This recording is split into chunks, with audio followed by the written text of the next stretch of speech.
Board of Directors meeting for July 5th, Pleasant Valley Recreation Park District. And Amy, could you lead us? No, rise, place your hand over your heart. Ready, begin.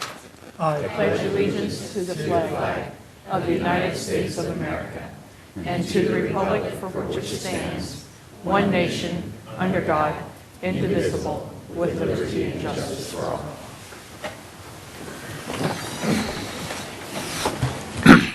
And roll call.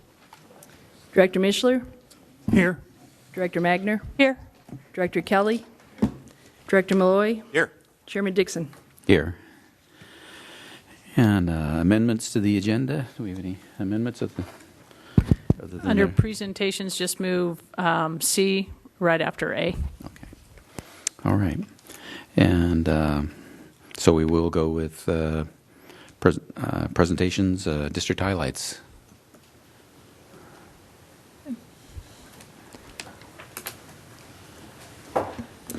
Good evening, Chairman Dixon, members of the board. My name is Macy Anderson, and I am the aquatic supervisor, and I'm going to be presenting the district highlights and spotlight this evening. So to start off our district highlights, we're going to highlight 3 different parks throughout our community. The first one being Camarillo Grove Park. This park was deeded to the district in 2002 from the County of Ventura. It's located off of Camarillo Springs Road, tucked in the hillside behind the Camarillo grade. There are several large reservable picnic areas and playgrounds, as well as off-leash fenced and unfenced dog parks.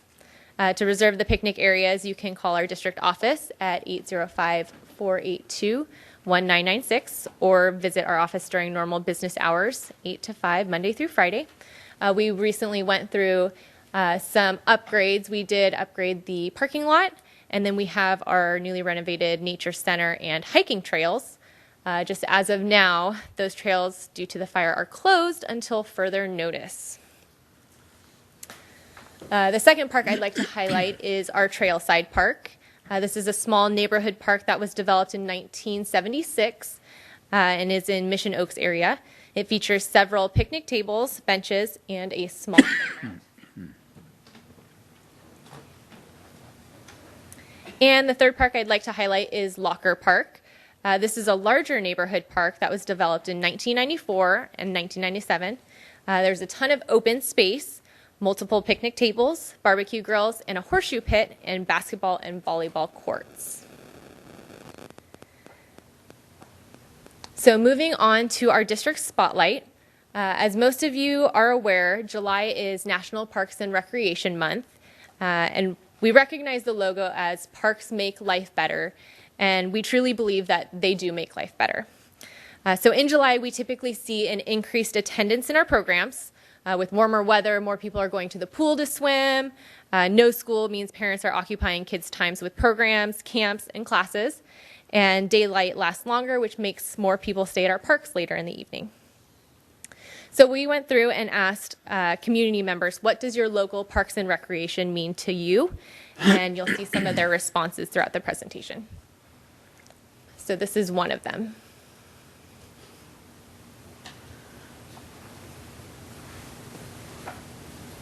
When I think about the Pleasant Valley Parks and Recs, I think about the opportunities we have here in the community to come out and interact.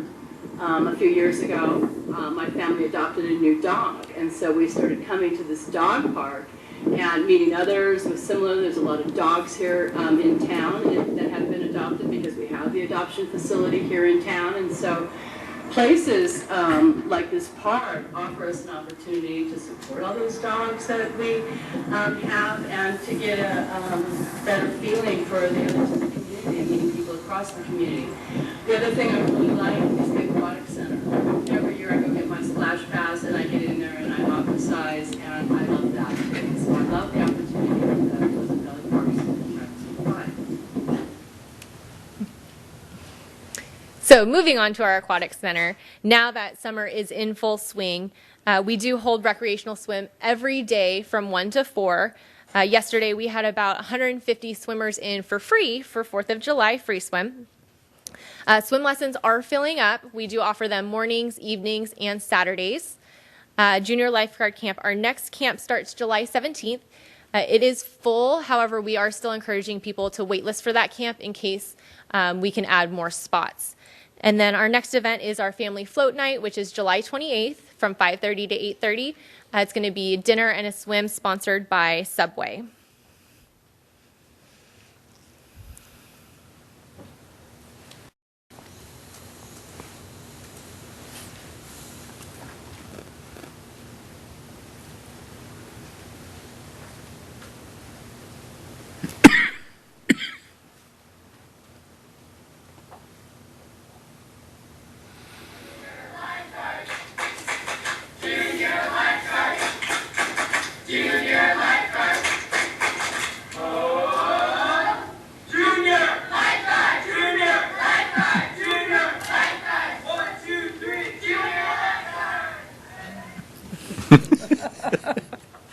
They're very proud.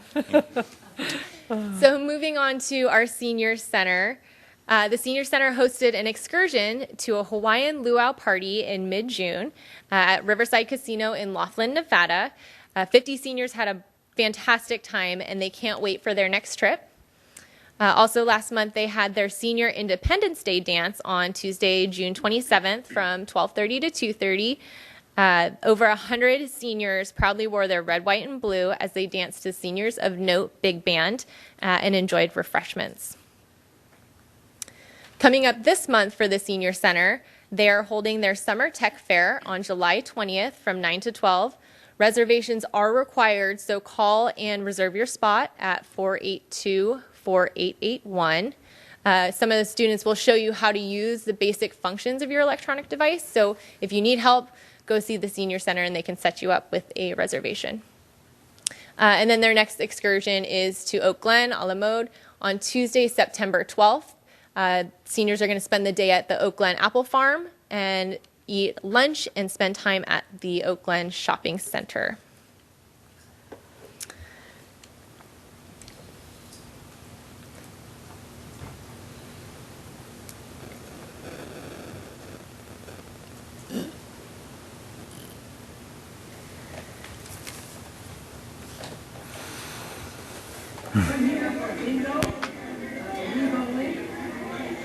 Enjoy a lot of friends. Made a lot of friends. You work here was great. They get things for us when we ask questions, and it's just a really fun place to come to for seniors. And communicate, and I love talking to people and finding out what they're doing. But I also like being able to play cards, whether it's poker or pin and foot or hearts, and I like to play games. So for our outdoor education, just a reminder, we have our Junior Ranger Camp and Outdoor Survival Skills Camp with Ranger Lars. And then some of our upcoming hikes, we have our Birds of Summer hike on July 29th and Native Plants, Birds, and Butterflies on August 12th. In our sports department, the Camarillo Girls Softball Association is sending 3 teams from Camarillo to the state tournament July 7th to 9th. The National Softball Association will be hosting a softball tournament at Mission Oaks Park July 22nd to 23rd. And for fall basketball, Adult Basketball League, registration opens July 17th to the 26th. Registration is $290 per team, and games start August 7th.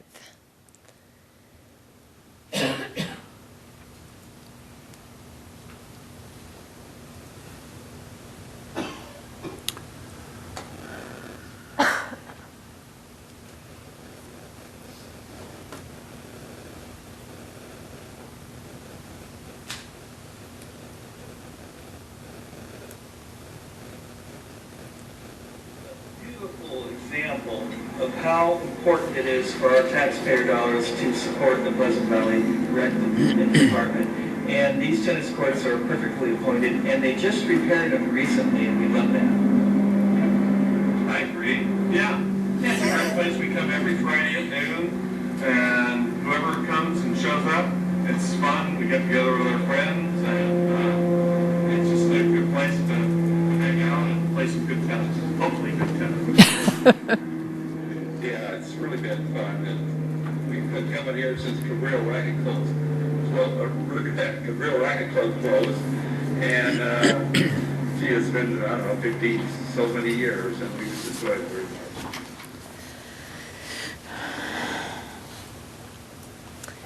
So Camp Fantastic is in full swing, and it's never too late to register. We offer daily and weekly camp rates and even sibling discounts. For those community members out there, call our district office or visit our website to register your kids. We go all the way through August.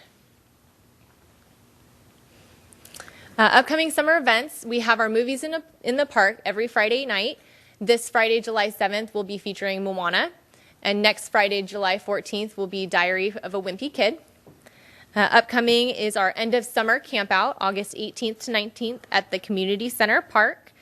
Register online at pvrpd.org or call our office at 482-1996. Included is dinner, campfire, crafts, games. We're going to have a movie in the park, breakfast, and tons more for you and your family to do. Also upcoming this month is our community band. We have those Thursday evenings starting approximately 7 p.m. That'll be tomorrow, July 6th, the 13th, 20th, and 27th. And then just to wrap up, here's a short video of all the things that we've done throughout the past year. It might seem crazy what I'm about to say. Sunshine, she's here. You can take her away. Hot air through the wind like the ghost face. Yeah, I don't care, baby, about the because I'm happy I'm alone. If you feel like the rain is out the roof, because I'm happy I'm alone. If you feel like happiness is the truth, because I'm happy I'm alone. If you know what happiness is to you, because I'm happy I'm alone. If you feel like that's what you want to do. Here come bad news, talking this and that. And give me all you got, don't hold it back. And I should probably warn you, I'll be just fine. And no offense to you, don't waste your time. Here's why. Because I'm happy I'm alone. If you feel like a room without a roof, because I'm happy I'm alone. If you feel like happiness is the truth, because I'm happy I'm alone. If you know what happiness is to you, because I'm happy I'm alone. If you feel like that's what you want to do. Bring me down, can't come. Bring me down, and love is too high. Bring me down, can't come. Bring me down, I said, take it down.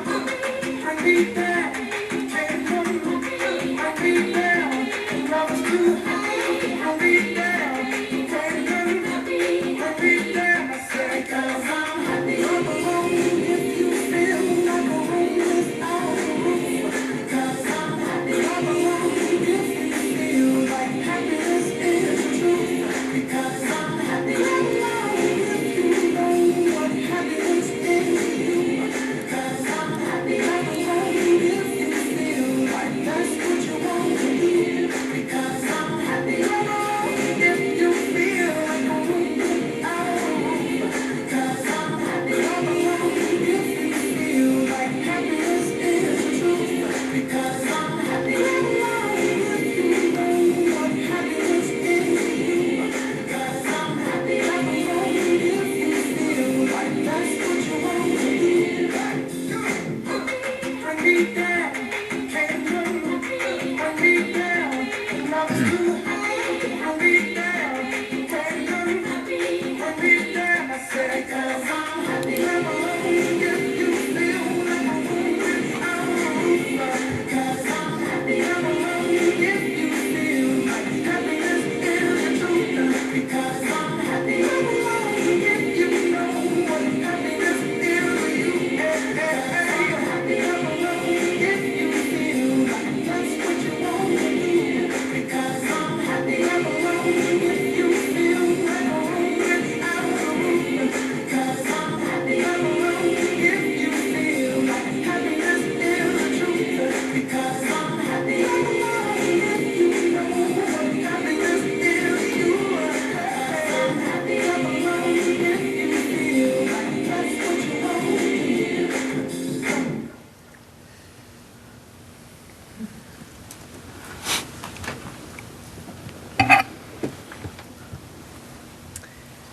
So, like the video says, we try and make all of our residents happy through Parks and Recreation, and we hope that everyone, enjoys the video, and if they would like to see it later, I think we post it online.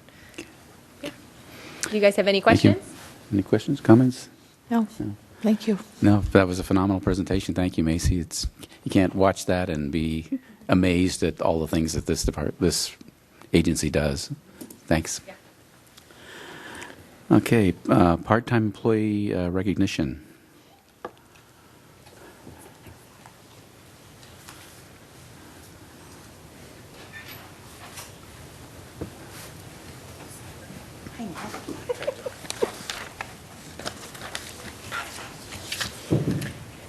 Members of the board, I brought up a piece of paper not because I don't know this person, just because I feel I could talk for half an hour to 45 minutes and keep going, so I'm trying to limit myself here.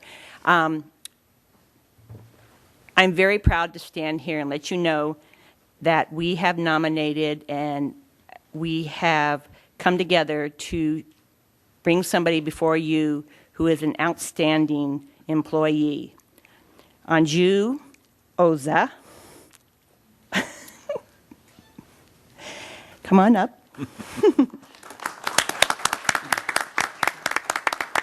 didn't tell her this was coming, so we told her that the manager of our department said that each part-time employee has to come to at least one board meeting. So I think she's a little shocked. We can't imagine running, see the look at there, see? All the programs we have at the senior center without Anju. She's a great asset. She has a very cheerful and very patient attitude. She works very well with all the seniors, with staff, and with the volunteers. We have so many volunteers, and she's able to work with all of them. She's always willing to help and assist and train other new rec leaders as they come into the district also. She has a lot of responsibilities at the district. She opens facilities, she closes the facility, and many times when I'm in meetings and Denise is off running programs and trying to figure things out, Anju is left in charge at the facility and has to keep things moving and answering all the questions that come up. I personally had to cover a lot of the stuff that was happening in the rec department this year, and I also was out for a short while due to foot surgery, and without Anju, things would have had to come to a quick stop because she really helped us keep things moving along. She came to us about 4 years ago, not only with a BA degree, but she has her master's, and she just wanted a part-time job that she could do during the day because her son was in school, and she's a very devout mother to her son Arthur, and so she wanted to be there after school to pick him up and stuff. So with her accounting skills, she's very reliable. She confidently handles a lot of the stuff we have going on at the Senior Center with numbers and counting. And she has taken the computer program that we had and has really changed it and made it a technology program. And the seniors all year long can come to her with things from a Mac to a laptop to a iPad to a cell phone. I mean, she sits down with them and patiently works one-on-one with them, so which is a really great asset, and so many seniors are so appreciative of her skills. She works in other areas in the recreation department. She's been out at Dos Caminos working at our preschool because we've been short rec leaders, and she's filled in there. And you see her at many of our big events, at the rummage sales and at the expos, and she recently was out at Trails Day in the district booth answering a lot of questions out there. So we are extremely proud. We're a little nervous right now because her son Arthur is starting high school this year, and so she now doesn't feel she only has to work a couple hours a week. So I'm afraid she's starting to look elsewhere, but we're hoping we can keep her here with us for a while and continue to, utilize her talents and her skills. So on behalf of all the district Anju, we are so excited that you're our part-time employee of the year. Okay.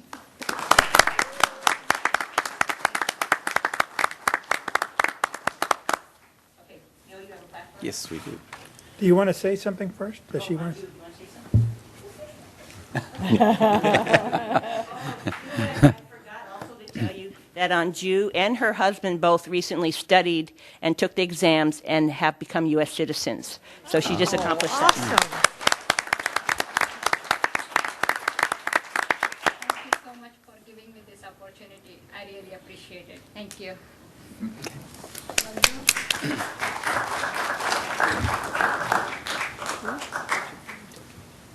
You want to come? Oh. This is a Lansing gift certificate, so you can hold that. Can we turn that light on? Stand over by Mike.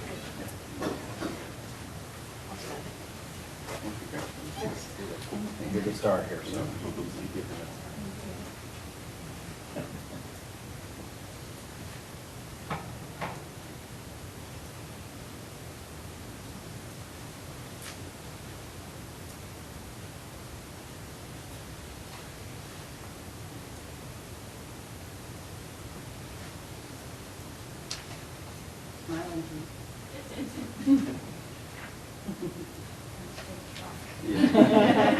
I've never seen you not smiling. That's what I was going to say. Congratulations, dear.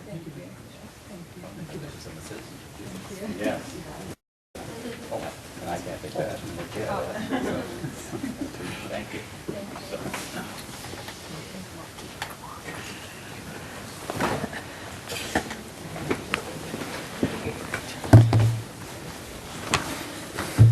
Okay, move on to the Camarillo Community Band. At this time, I'd like to welcome the Camarillo Community Band manager, Dan Rhymes. And I brought along Karen. And Karen Gatchell. Sorry, Karen, didn't see you. She snuck in. Chairman Dixon, members of the board, staff, friends and neighbors, I appreciate being here tonight. I'm going to tell you about the band, and a quick side thing, you had all the picture taking up there. My daughter was in the family had an exchange student when she was a senior in high school from Moscow, also very fluent in Japanese because she was raised partly in Japan for about 5 years. So I took her out to Soka, and all the people realized who she was, and they wanted to take a picture of her. Now, if you've ever been in one of these shoots, that means every student wants to be in the picture. And so they hand someone else the camera, and they go back and forth for 20 minutes. So I was amused when you got up there for the picture. At any rate, if you put up the picture of Mr. Raymond and myself. I know, I said you the wrong order. Sorry about that. Mr. Raymond, of course, is on the right. The Camarillo Community Band was founded in 1986 by Kirk Raymond, at that time director of Rio Mesa High School. This summer, the 32nd season of the Camarillo Band is making music. Designed by Mr. Raymond, he based this on the summer band concerts that he took part in when he was a kid up in the Central California. There are about an estimated 2,000 community bands in the United States, and he just decided that we needed one here, set it up, and ran it for the first 14 years until he retired from it. He organized, coordinated, directed the annual event for 14 years, decided to step down so he could spend more time with his family. Now, I went back from last year and corrected the totals by going back to a lot of the old programs. He actually directed, of the total of 215 concerts we've given in 32 years, he directed 80 of them through those first 14 years and did a lot of the work and organizing and just total and directed all the concerts. And he finally, his wife said, I think you need to be home with the kids, and that's one reason he retired, because it was just whole summer was consumed. My first rehearsal with the band, I've been there since day one. My son has just graduated from junior high, and I sat in the third clarinet with him, helping him to become aware of his horn, and just stayed ever since. I've always been there and helped Kirk. When we went under new management, when Mr. Raymond decided to step down, I assumed the position of band manager. He and I worked through, and we discussed a governing board. It's not a legal board in that sense, because primarily we're sponsored by you here. But we set up the governing board of loyal band members to continue and direct the activities of the Camarillo Community Band. And then note that 3 of the board members are charter members, but all have participated for more than 20 years. And we'll bring up the charter members in just a minute. But under the new management, myself and my wife are charter members. Mary Ellen Perez Leffler is a charter member. Karen Gatchell is on the board. Doug Hardy. Karen started in 1995. Doug Hardy started in 1990. And Betty Wyack joined in 1987. So These people have been around for a good number of years. Being a charter member really doesn't mean as much when you think of all these other people that have spent 20-plus years being part of the group. Well, you got them individually. That's all right. That's my wife on the right. Ray Lineweaver, you've probably seen him around the campus. He plays in the Seniors of Note. And then the other two were Mary Ellen and, if you can go back to that one.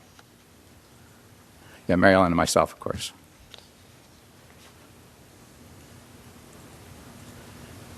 We found out very quickly. The first year, we talked two directors locally into each taking two concerts and sort of co-directing. Well, their wives got a little upset because it was taking so much time during the summer. So we decided to move a slightly different direction and actually invite one director for each concert. They would bring some of their music from their school, and we tried to use local directors. And then no one got paid, and so then they would go away, and another director would come the next week. And this became a win-win-win because we got to see new directors and new music. They got 1 week to do it and get involved with the band during the summer, and then they could take off. The audience wins because you've got different directors, different music. It's just a win-win-win all around for everybody. So we've been doing that ever since. The community band first performed at Constitution Park for the first 23 years. And Pleasant Valley Recreation and Park District offered the band to move to Community Center Park, which offered better parking, better restrooms. And they said they would construct a stage for its use. The Community Center Park has better acoustics than the Pleasant Valley Recreation and Park District. I'm getting my notes mixed up here anyway. And the employees have been very helpful in getting this set up. And we continue to perform here at Community Center Park. And we appreciate the support to do that. It's in the summer concerts, the Camarillo Community Band plays popular songs from swing era, Broadway show tunes, movie and TV themes, like classical, jazz, marches, novelty tunes, patriotic. We even sneak in a couple of contemporary now and then, just to see if you're listening. And then we repeat the favorite from the previous concert each week. We get the people to come up and vote for that. Part of the reason for that is, he says selfishly here, is they come up and we say, put your vote in the donation bin, and hopefully maybe you'll throw $1 or $2 in with it, and then help us get our money to buy the marches and pay for our supplies. Some interesting facts. Currently, there are 300, this is plus or minus because this varies, 300 band members on the mailing list. And in addition, we have a mailing list of just people that want to come and want to know when our concerts are. We normally have about an average of 60 band members play for each concert. We had 50 last night at July 4th, which is probably the most we've ever had. A total of 432 band members have participated in the band since the start of the guest conductors, probably over 500 since the beginning. We've had 25 guest conductors since Mr. Raymond turned over the board, and he was one of those. He's guest conducted several times. No one gets paid for their service to the band program. The only thing it's not a pay, it's a gift to the spouse of the director for letting us have that person's time, and that spouse then can take, or a significant other can take them out to dinner. It's an appreciation from us for having that person's time. Donations from the audience are used for the new music, equipment, advertising. It costs us somewhere around $1,200 to $1,500 a year to run the program the way we run it, and we're always in the black. We've made sure of that. The band library has over 200 titles purchased with donated funds, and there have been several donations received in memory of past members. And we have 4 charter members, which we went through the pictures up there, who still participate each year to some extent. And that's Mary Ellen Leffler, Ray Lineweaver, and myself, and my wife, Linda. The Camarillo Community Band is primarily an organization for adults, but we do allow students still in high school to participate if they can pass an audition. Adults do not have to audition. They make their own mind up whether they're capable of handling the music. Some only play during the summer, and they kind of get started a little bit, and they've improved over the years. Some have gone out and taken lessons. I could talk another half hour on that. We do not expect a band member to commit their time for all the concerts during the summer. They can come just to one concert. All we ask is that they go to the 2 rehearsals prior and don't go to the rehearsals for concerts they're not going to attend. That way the director knows what he can anticipate when it comes Thursday night for the concert. We're very loose on that. It's a community organization. If someone doesn't play too well, I just tell them to play every other note. If you know about music, you know that's difficult. Now, last year I read to you Why I Teach Music, which was a very, if you recall, a very moving article. But something else came up about a month back, and I want to read a section of it. This comes from a young lady named Kylie, who currently is going to be a senior this next year at Adolfo Camarillo High School. And she had a project where she had to turn in hours, and I had to certify that she was actually working in the community band as part of community service. This is what she wrote. Now, this is not the whole thing. This is just a part of it. So this is quoting. We only had 3 practice sessions in which we had to prepare a concert of the same length and quality of the summer concerts. This was talking about the Christmas concert, which meant we had to focus even more because the community band had not rehearsed together since July. The task required collaboration with other members of my section, other members of the band, and the band director. If someone around me was confused, question, I would do my best to help them, because the cooperation with everyone was imperative. Maximizing the practice time was of the essence. At various points during practices, I noticed the director, fellow band members, and myself becoming frustrated when all did not go according to plan or as well as we had wanted. I learned that I have and perhaps developed here the ability to remain calm in unexpected and possibly stressful situations, which will definitely prove helpful in other situations in my life. Furthermore, during the performance, I noticed that the audience seemed very pleased with our performance, shown through their expressions and cheers. The children appeared particularly entertained. It was an amazing feeling knowing that the product we put together could create this happiness for others. In the future, I hope to find ways to participate in something I love personally while also benefiting others. Participating in the Camarillo Community Band means a lot to me because music has always been a large part of my life. And although I was not able to play clarinet in high school band, this allows me to continue playing. Additionally, it lets me stay connected with my community, which is important to me because I have been involved in community activities from the time I was very young. As I get older, I feel the responsibility to move to the other side and be the person helping provide those services to people who receive them like I once did. It's very moving from her, and I asked her if I could use that, and she gave me permission to quote that. And she's playing in the band. She'll be there tonight. This summer, I think we can have this out now. There's several extras for you guys and one for each board member. What you're receiving there, this is a sample program for this week. The music is in the folder. I don't know that Mr. Hackett is going to play those particular pieces because he doesn't decide until the end of the rehearsal tonight. So this is just a made-up program in a sense, but it is show the format. And then you also have you have the promo, the press release, and we gave you a flyer of the coming up. I expect you to put that on your wall at home to remind you to come. I always tell people in my audiences, if you don't use all the flyers, I have to take them home and put them up for wallpaper, and my wife doesn't want to do that. But anyway, the concert, July 4th and July 6th, Mr. Robert Haggett from Agoura High School. He was actually born in Camarillo and worked as director at Rio Mesa for 14 years or something or more. And then he moved out of town and then came back, and he's now out at Agoura High School. Daniel Cook, current director at Adolfo Camarillo High School. This is his 3rd year coming up, I believe. Mike Gangemi, Westlake High School. Mike is involved in a variety of things in music and throughout the state levels, organizations, and just totally supportive of the music in the area. Very involved with the Honor Band program. Dr. Julie Judd, who is the Chief Technology Officer for the Ventura County Office of Education. She just starts that job when she goes back from vacation. She's the new person that will start. I know they had a hack the other day, and she has to go in and probably take care of that. Her education is in teaching. She was teaching in schools around the area and also is director of the band out at Ventura Unified, the Ventura County Concert Band. So your support of the community band has made it possible to serve the community in several events during our 32 years.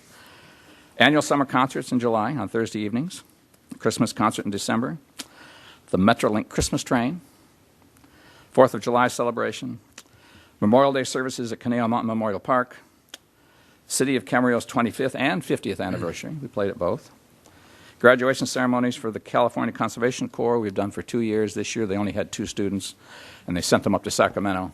And maybe next year. They have a great program out there to get kids to get their diploma. And some of those things, your insurance doesn't cover that, but the places we go, their insurance covers it. We won't go into detail on that. So we thank you for your support. And your support has made it possible to serve the individual musicians of our community. The Camarillo Community Band, like many other community bands, is an organization which serves the individual. It provides an opportunity for its members of our community to continue making music. Music is a very important element of our culture. Thank you for supporting the Camarillo Community Band and its members as we give back to the community through music. We invite you, board members of the Pleasant Valley Recreation and Park District, and staff, for that matter, to come out and enjoy our concerts. We would like to introduce you to our audience and the members of the band, if you'd like to be introduced, and bring you up front. I'll even let you have the mic and talk for a minute. We'd like to, as I say, introduce you, and we want to thank you in person for supporting the band for the past 32 years. And I don't know what else to say except thank you. Did you want to add anything that I missed? Sounds wonderful. She's moral support today. Any questions? No, I just want to say thank you. I've attended your meetings, your performances in the past here. Last year, I was at most of them and everything. I'm looking forward to them again. I really enjoy them. Thank you guys for doing all that. I really enjoy it. Thank you. You want to talk? Well, come on up. No, that's okay. That's a really bad idea. That's a really bad idea. Yeah. The only worse idea is ask them a geology question. Then you really will never get your microphone back. But now, my wife. I'll make sure my daughter is here when we ask him that question. Yeah, no, don't do it. My wife and I went with Mike quite a bit last year, and I really enjoyed it. And I think having the different leader of the band each time is really great because it really makes it different and seem different. And it struck me as I was listening to it that I've been hearing music out of my phone and out of my dash for so long I've forgotten that there's musical instruments that actually make music, and the things you guys do in a very short turnaround time is very impressive. So there's a lot of work that has gone into a lot of the musicians to get to this point. It's clearly a labor of love, everybody there, and thank you. You're very welcome. I just want to say thank you too, because it's very nice to have this in our community. So thank you. Karen did an interview with the City Scene. We last week did an interview with City Scene about the Camarillo Community Band, and they did a very nice job editing it and putting it together. So if you want to search for it on YouTube, and I can send you the link also. But it was very nice and highlighted Pleasant Valley Recreation and Park District very nicely. Very good. Thank you. Thank you very much. Thank you. Okay. Well, thank you very much, and I'll just give you guys a plug real quick that looks like the first concert is tomorrow night at 7 o'clock at the Camarillo Community Center Park. Yes, okay. We're off to rehearsal right now. Okay, the Camarillo Cougars Youth Football Cheer. At this time, I'd like to welcome Bennett Gill and James Driver from the Camarillo Cougars Youth Football. Well, good evening, Chairman Dixon and board members. First of all, I want to say thank you. My name is James Driver, and I'm the current president of the Camarillo Cougars. And thanks go out to you and several members of our community. Because of you, we're allowed to continue our program in the community. Growing up as a young man, football was an essential for me. It is where I was taught several of the values that I still hold dear to this day. And although many people have mixed values or mixed ideas about what football is, I think the Camarillo Cougars has really captured the essence of what football is, especially in a community sense. It really builds camaraderie, a sense of belonging, sense of character for both the men and women we serve, the young boys and young girls. And not only do we have football, but we also have cheer with us tonight, so you'll hear from them a little bit later. These are a couple of, they brought up the trophy. These are my boys, so I'm not biased. This is Matthew and this is Andrew. They were 2016 champions. They were on a team that, of course, I coached. And of course, we won the championship. And so they're proud bearers of our championship trophy from 2016. You can hold that up, boys, if you'd like, and show them.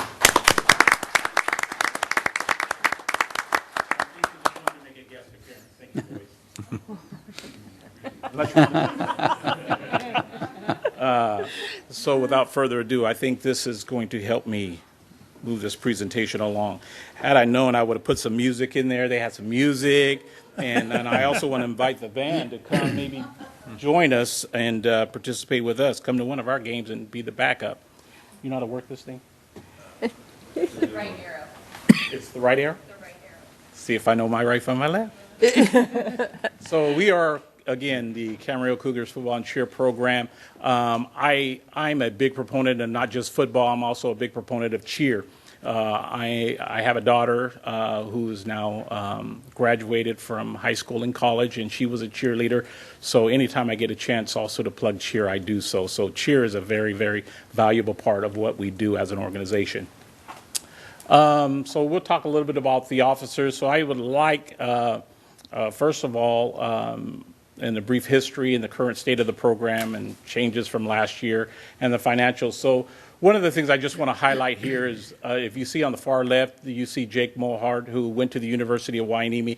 University of Wyoming. That used to be a university, University of Wyoming, and he has since graduated and now is a walk-on with the Saints. Yeah, New Orleans Saints. And he also grew up as a Cougar. So we like to highlight those individuals that have come through our program. Aaron Lamb, 2016, Camarillo High Varsity Football MVP Award. Marked the 7th straight year a Cougar alum has earned this honor. So one of the things that we like to also say, we try to keep our young men in the community. So if they can go on to the next level, whether especially in high school and play locally, we like to see that happen. Again, my name is James Driver, and I'm the president. I'd like to introduce the board members that are here. Bennett Gill is our vice president. Greg Christine is our treasurer, and my wife is in the back hiding. She's the brains of the operation. She's the secretary, but she keeps us all in line. The history of Camarillo Cougars, we began in 2005, and we're now heading into our 13th year. So that's a major accomplishment. We've grown from 155 in 2005 to its highest point of 400 in 2007. After seeing a reduction in our population to an all-time low and to 206 participants in 2014, we've increased in participants over the last 2 years to 250, and that has remained consistent and stable. We anticipate a slight drop in 2017 only because our cheerleading program had a tremendous spike last year, and this year they've kind of leveled off, so it may just see a little drop, but not too low in our numbers. One of the things I like about our program, and I will stay here just for a second because I played football and went on to college. I'd like to highlight this area. A lot of people don't understand this about football. It's real important. Age and weights. We use evidence-based practice to generate what we determine how kids should be placed in the right category in terms of their age and their weight. So you don't have a young child playing against someone that is twice his weight in the same age group category. So it really, really brings us to best practices when we're putting kids in the right division and the right age groups playing against equal members of their own weight and size. Our current state in 2015, we fielded 7 teams, 158 players, and 75 cheerleaders. Yeah, we forgot to change that, but that's okay. That was your error, Bennett, but I will forgive you. We remain strong in our base in the community and strong financially. And again, I want to say this is partly due to you as a board and other members in the community, because without your support, we couldn't do what we do for the kids, getting out there and having fields to play on, having access to make sure that they're playing in a safe environment, safe practice fields. Our facilities that we're using currently are Freedom Park and Mission Oaks Park. and we've benefited greatly from those two sites. And again, we really, really say thank you to you. I also want to say thank you, a special thanks, because our point of contact, Lanny, has been a tremendous support for the Camarillo Cougars. He's always been there.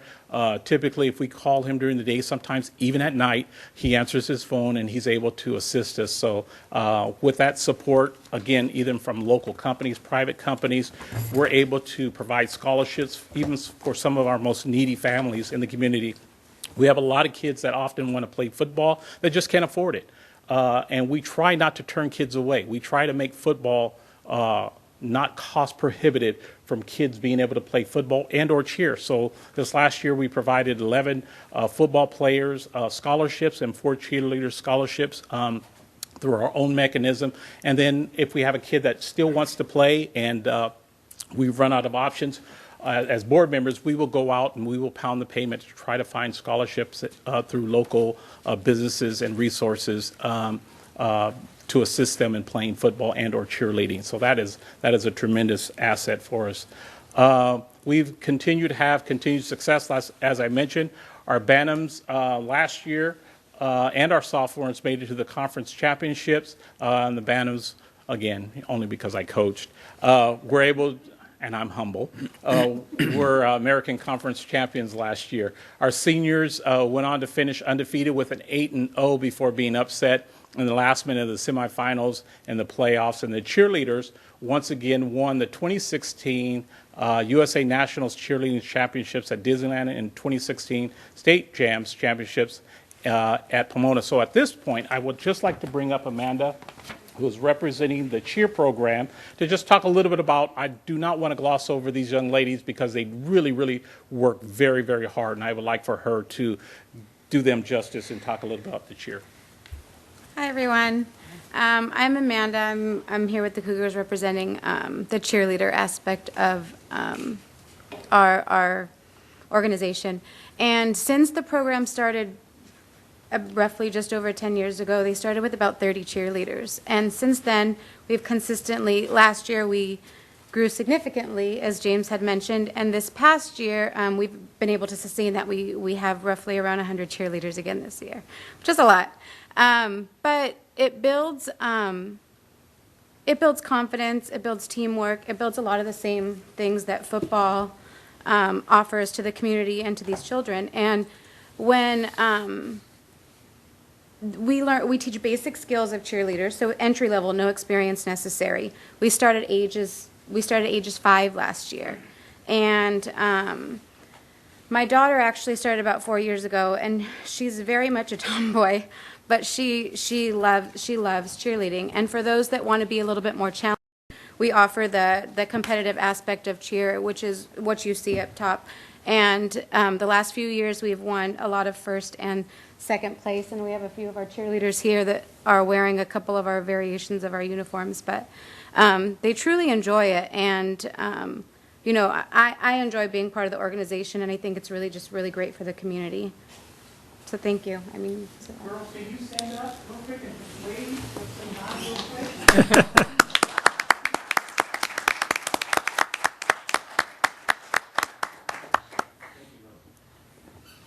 So changes from last year. We continue to really press ongoing safety and education for the coaches. Last year, with the assistance of the city, we were able to ascertain new helmets with the latest safety technology, Rydell Victor 1 and the Youth Speed Classic. We lowered our cost for our youngest division. One of the reasons for that is because, again, we wanted to have our younger kids to have access to football. And again, we don't want to make football cost prohibitive, so we allowed our younger kids to come in at a lower fee to make the experience a little bit better for them and their parents. And then hopefully those kids will then like football and continue on the path going forward. We increased off-season activity to increase skills through a flag football league, 7-on-7 league, and tournaments and cheer camps. Again, we are very, very fortunate as an organization. All things are running smoothly. We are financially sound, and we are trying to be and continue to be good stewards of any monies that come into the organization.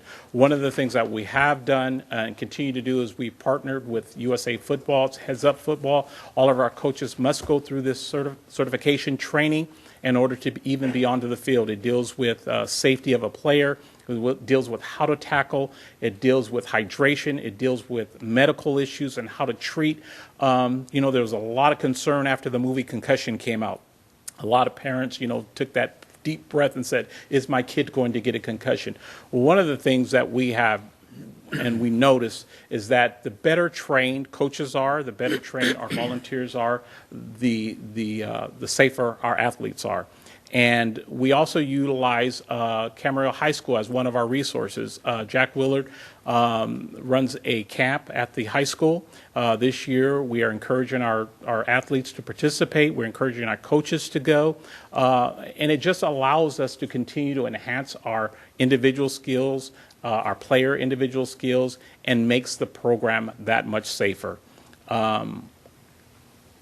And again, one of our other partners is with the AACCA, the American Association of Cheerleaders, Coaches, and Administrators. And again, this helps, again, our youngest athletes and our older girls as well throughout the program. It teaches them how to be safe on the field, and again, we cannot be cautious enough when we're working with someone else's child. So we want to make sure that we are giving our greatest attention to the smallest detail to ensure safety at all times.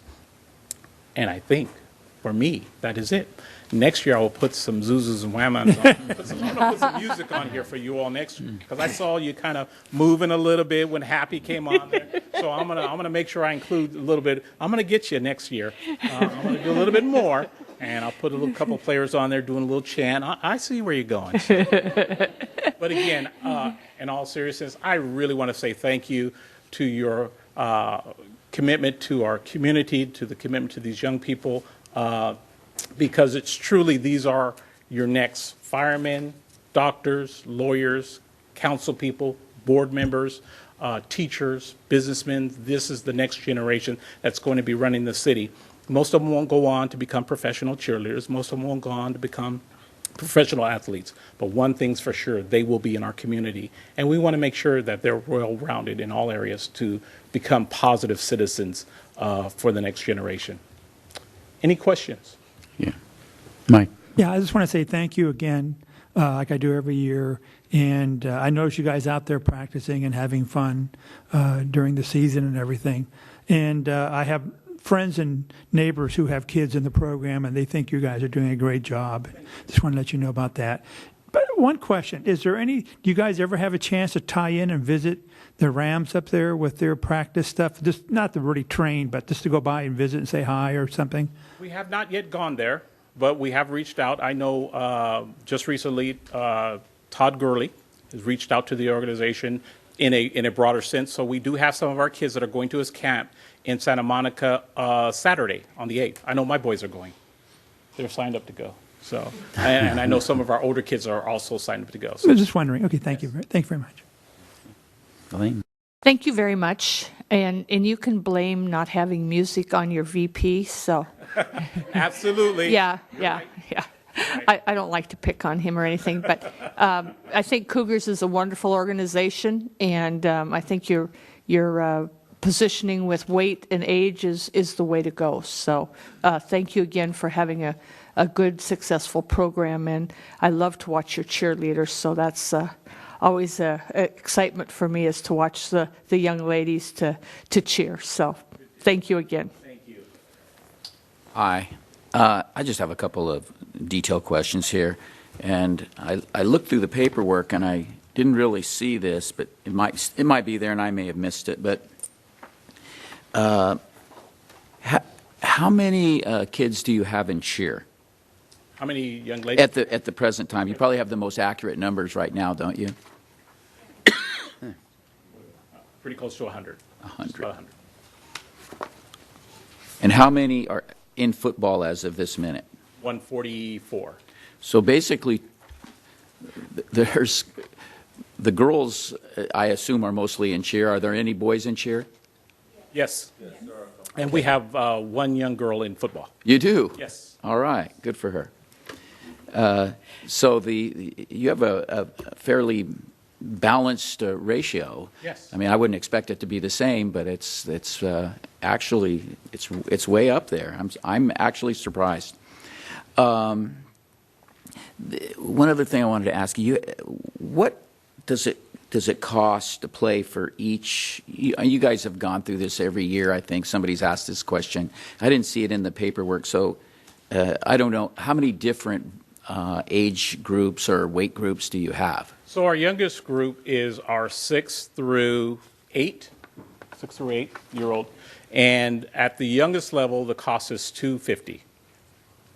Okay. From 9 forward to our 13-year-old group, it is $350. Okay, so may I assume that the 6 to 8 was $350 before, and now it's $250 because you knocked off $100? Correct. Okay. That's all I had. Thanks. Mark? I was going to ask that same question about the cost, and I'm impressed that you have a program that requires so much equipment and so much training to be that reasonable, because the equipment that you need has to be really professional quality stuff. Absolutely. And to get kids involved at that price makes it competitive with the other youth sports programs. So it's great, and I'm glad to see you guys growing. I was impressed when I heard the format of your program when it started, 15 years ago. And a lot of enthusiastic people over the years have done it, and you guys have clearly picked up that ball and are running with it. Thank you very much. Oh, you're more than welcome. I think Bennett wanted to add one I was thing. just going to say that our costs for running are more than what we actually Yes. charge. We do fundraisers. So this year we have a raffle fundraiser.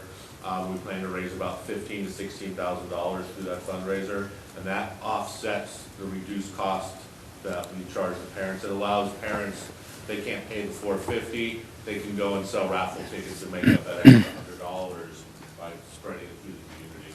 Well, the reason that I asked that question is $250 to participate in any organized sport, youth sport, that's a very, very low cost in the overall scheme of things. And frankly, I was wondering how you were able to do it.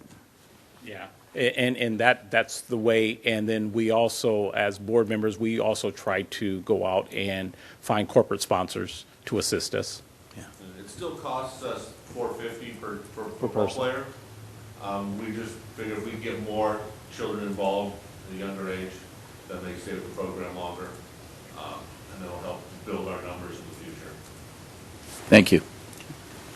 Yeah, that's just a couple questions too. When does your season run from preseason practices to the end of the season? So our preseason begins, we officially begin football July the 17th. That's our first day of conditioning camp. So we have conditioning camp that will cover a 2-week span. And then our first of practice game begins on August the 19th. And then our first official game begins August the 26th. And when does the season end? Our season ends October. It's October 28th Yeah. for Division I, which has a 9-week schedule. Division II has an 8-week schedule, so they end a week earlier, and the playoffs then start right after that. And the playoffs are 3 weeks long if you continue going. So the season can be 12 weeks long for a Division I team if they go all the way to the championship game, but we have a bye somewhere in that first 9 weeks. Okay, so you're typically done before the daylight savings time changes. Is that? No, we usually have about a month of practice. Well, when we move, we usually, because our practices go to 7:30, we start using the lights in mid-September out at the softball fields for about the last half hour of practice. But by the time the season's over, the lights are on, and practice starts at 5:30. Okay. Okay, well, thank you very much. Thank you all again. We truly appreciate your support.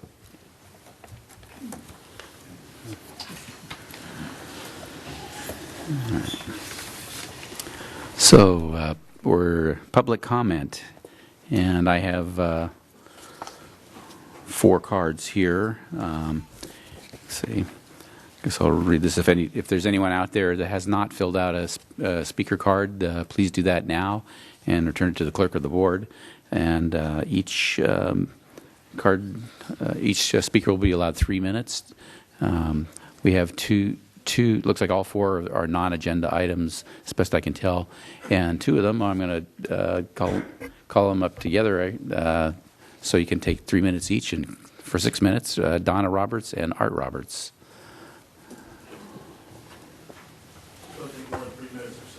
Okay. My name is Art Roberts. I live at 1091 Del Tio.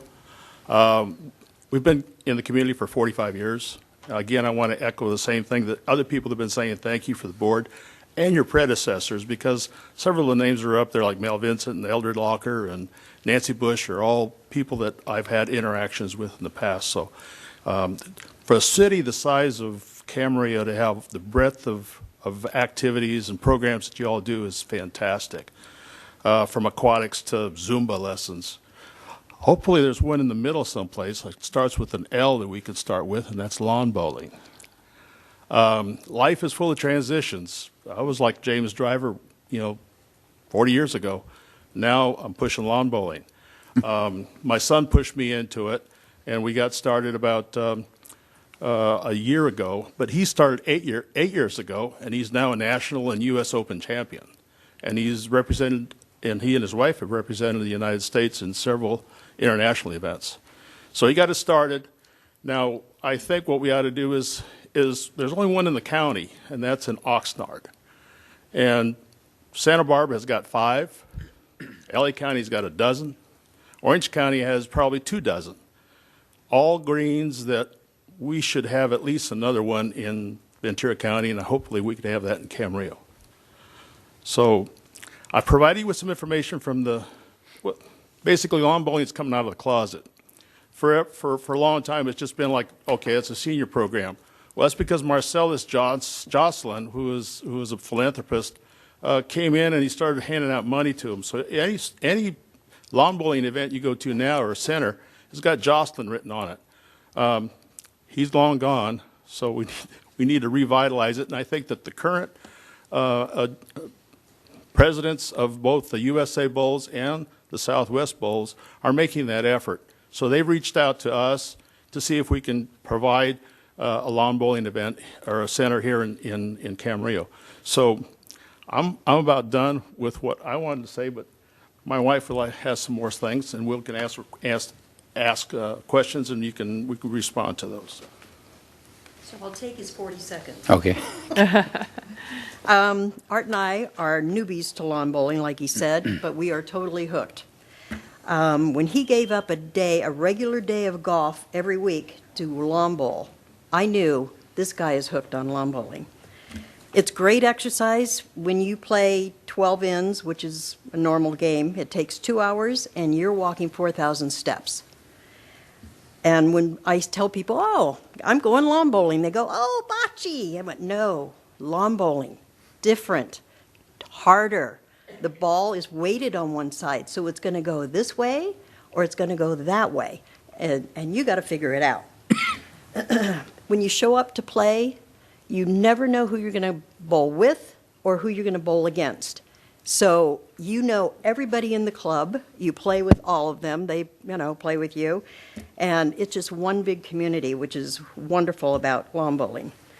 The best thing, though, I think, is you can take an 18-year-old and put the 18-year-old against an 80-year-old, and the playing field is level. And it happened this week. We had a young man come on Monday, 18 years old, just out of high school, and he had a lesson. And he said, oh, this is really fun. And so the person giving him the lesson said, well, come back Wednesday. You did such a great job. Let you and I have a match. He goes, oh, okay. So the young man comes back today, and I'm looking over there, and, I can't really tell what they're doing. So I go up afterward, and I say, Simon, how'd you do? And he says, oh, he got me by 1 in the last end. He was like all upset. So if Camarillo does build a facility, I'm hoping that you will incorporate the youth into it, because we need to grow players. And like Art said, our son is a world champion. He goes to Hong Kong and New Zealand and, all over. And when he looks around, he says, I'm like one of the older ones. And he's 47. So we really do need to get the youth in here. The very best thing is that the USA Bowls has contacted the USA Olympics, and they have asked for lawn bowling to be in the Olympic Games in 2024, and it looks like it's going to happen. So for us to have young people lawn bowling at this point, we'll have them ready for the Olympics. It'll be great. I know in your packet, Art gave you one of these, and it tells you really, it's really a good thing it tells you everything about lawn bowling. But if you read the Walt Disney thing on the back, it really says it all.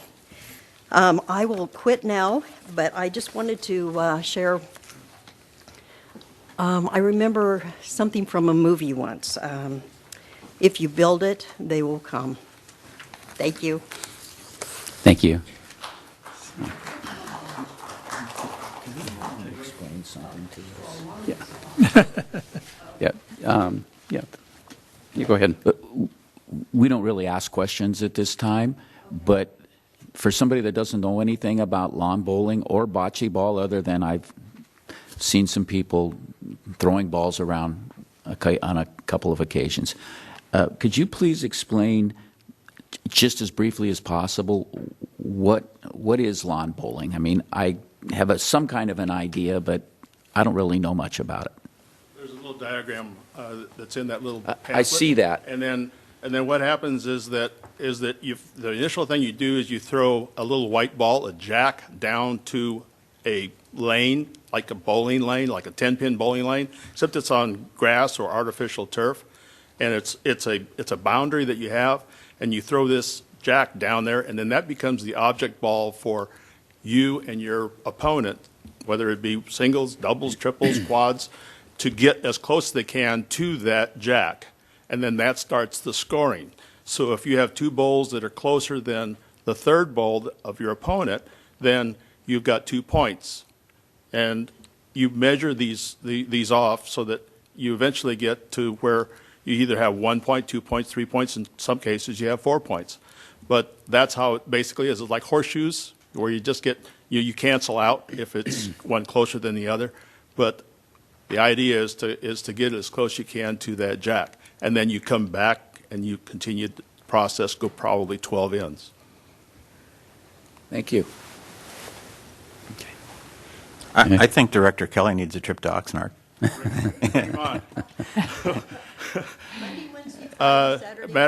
Matter of fact, July 9th, my son will be back in town, and he'll be bowling at the Ecton tournament. And Ron Dawson here is the tournament director, and I'm sure that he'd be more than willing to give you a couple of lessons like he did to a few of the other board members. You guys don't play for money, do you? No. You can, though, if you get good enough. Thanks. Well, that brings us to our next speaker card, which is Ron Dawson. So,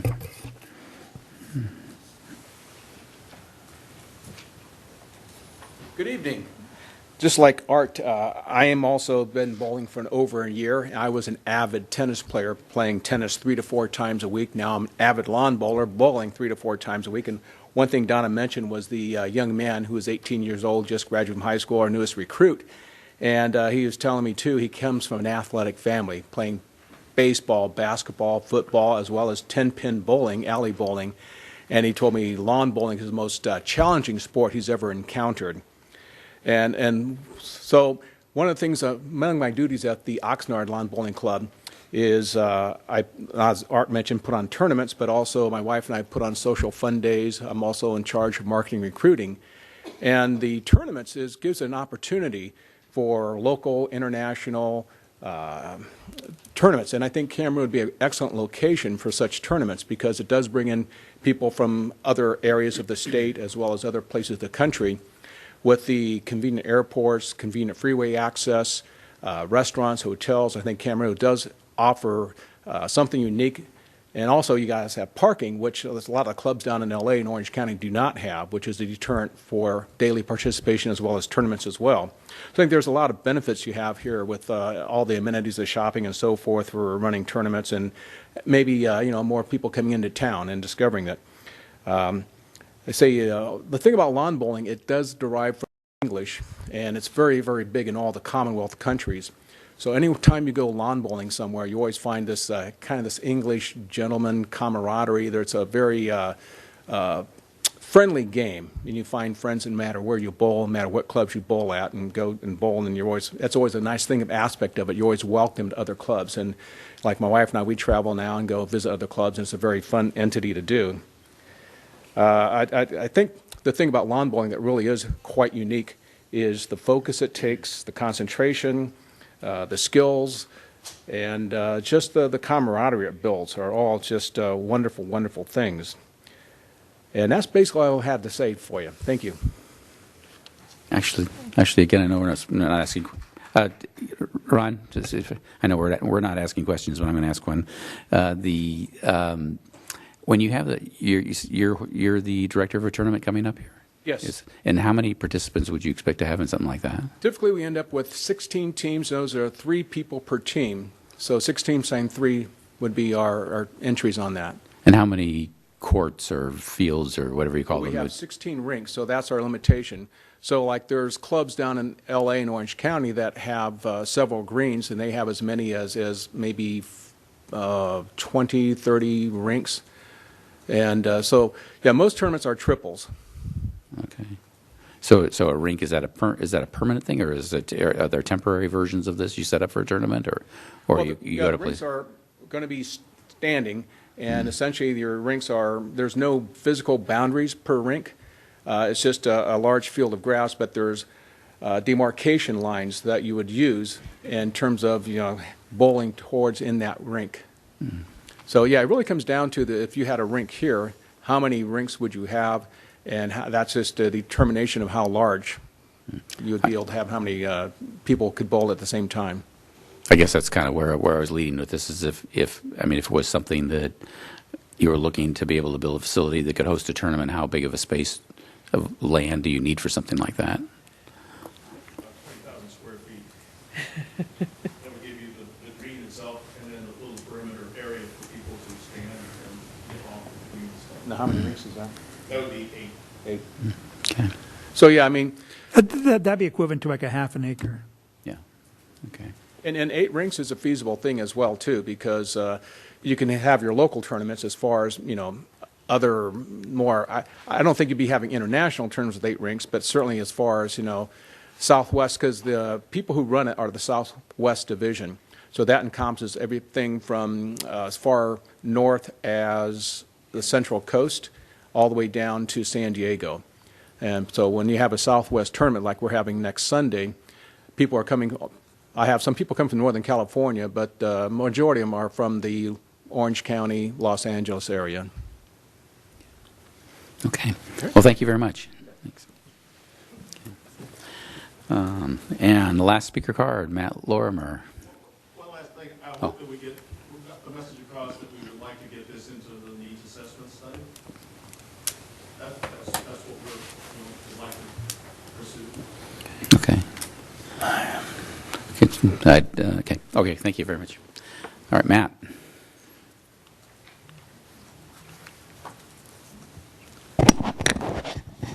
Matt Lorimer. I've lived in the city of Camarillo for over 20 years. As you're aware, I've been an advocate to build a senior center. It's been going on for several years. As far as the assessment goes, I know that we're approaching assessment, basically to see what the city thinks we need to build it. I didn't see an assessment done whether we need a convention center. I didn't see an assessment needed when we bought a firehouse to spend $1.5 million to build a firehouse restaurant. I didn't see assessment when we do projects around the city. We need to build a senior center. It's been going on for several years. And you know something? The needs are going to get greater and greater. You know why? Recently there was an article in the paper, 70+% income needed to survive in the city of Camarillo. Later this year, the DMV fees are going up. Later this year, sales tax is going up, gas tax is going up. And if you're a senior, you have limited income, you have limited opportunities, And where do you go? You go to your local senior center. The senior center, I've been there. You want to see what assessment's like? Go there on a Friday. Several times it's overcrowded. This city needs to spend the money.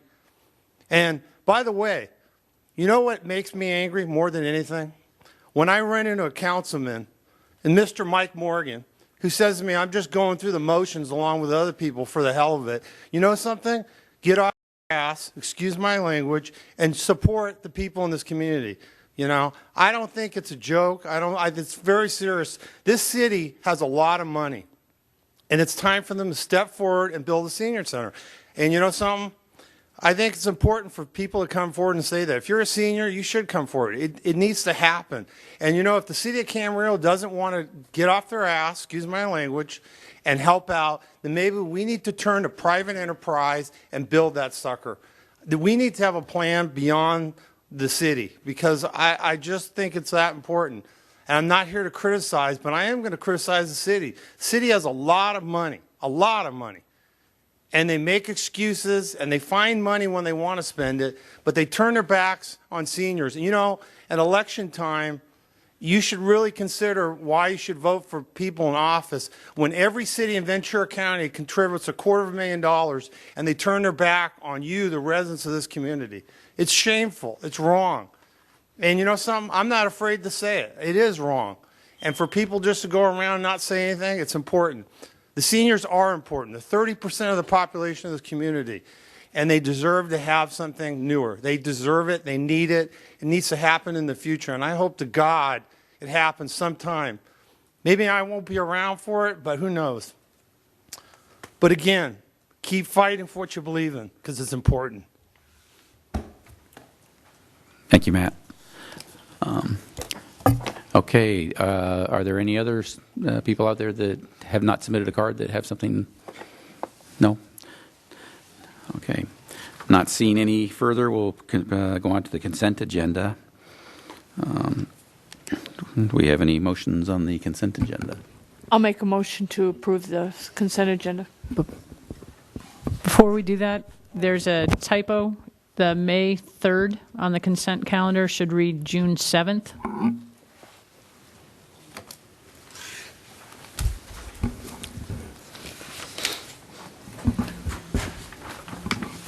I'll amend my motion to approve the amended consent agenda. Second. Roll call. Director Magner? Aye. Director Malloy? Aye. Director Mishler? Aye. Director Kelly? Aye. Chairman Dixon? Aye.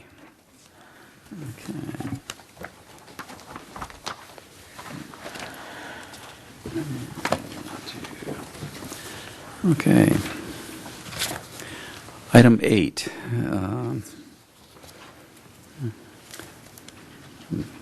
I'm missing my page here.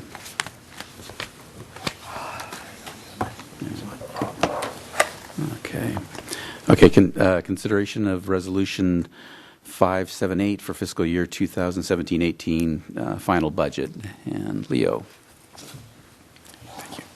Chairman Dixon, members of the board, tonight I'm going to ask that the board consider and adopt fiscal year 2017-2018 general fund and assessment district budget, including resolution number 578. Over the course of the last few months, we've been holding budget workshops. We held them in April as well as May. During that time, board and staff worked together to get a balanced budget. The preliminary budget was approved on June 7th for both general fund and the assessment fund. The general fund budget will have $7.5 million, $7,542,000 in revenue, and $7,526,000 expense, with revenue exceeding expenses by almost $17,000. Here is a chart that shows what fiscal years 13-14, 14-15, and 15-16 actual numbers were with revenue and expenses, and what we budgeted in 16-17 as well as this upcoming year 17-18. You can also see what we received in Quimby fees.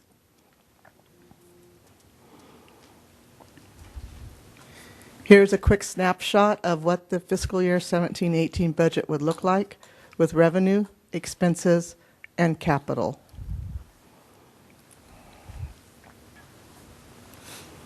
Moving on to the assessment budget, the revenue for the assessment budget would be $1,072,000.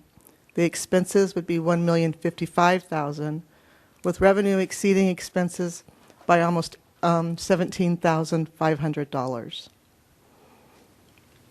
This is a very similar graph that you saw in the general fund budget. Again, it's the actuals for fiscal years 13-14, 14-15, 15-16, with the budgeted numbers for 16-17, and this upcoming year of 17-18. Here is a snapshot as well of what the assessment budget would look like with revenue and expenses.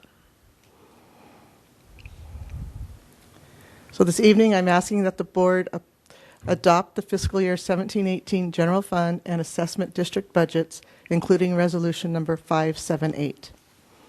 Any questions or comments? So, okay, I guess at this point we go to a public hearing on the budget.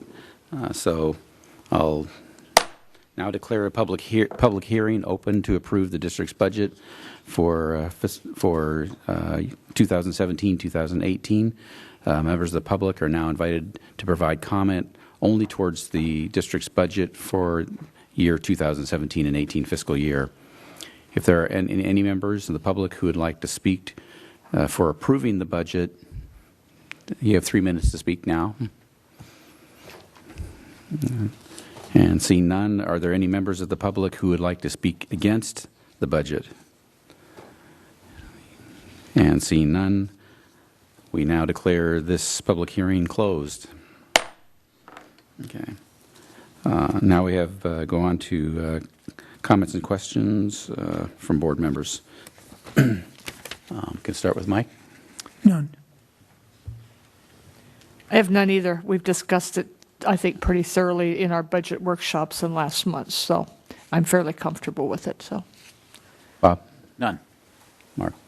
I'll just comment that because we have discussed all of this in incredible detail, but looking at what Leo put up on the screen there, it seems like we have very little cushion for this large amount of money. But the way our budgeting process works is we budget as if we had every single employee on the payroll every day of the year, which never happens. So we always end up considerably overstating the budget on people. We also budget for, like some emergencies that aren't likely to happen, so we end up low on that. We also budget very conservatively on the revenue side. And if you look at your financial report for the current fiscal year, which we're now through 11 months, we're now comfortably over on all our revenue categories and comfortably under in all our expense categories. And in addition to that, there's actually items in the budget where we put money away for emergencies and for unforeseen expenses. So I'm really comfortable that we can live within this budget. And the best thing about this budget is there's $800,000 in capital projects, which is fantastic. And I saw Nick out at the park today, and I said, buddy, we got work for you guys next year. And he's excited, as I know the staff all is, about doing all the things to make our parks better and our programs better. So that's all I have. Okay. All right. And Leo, I don't want to belabor this because we have spent so much time in the past, but can you just quickly flip back to slide 2?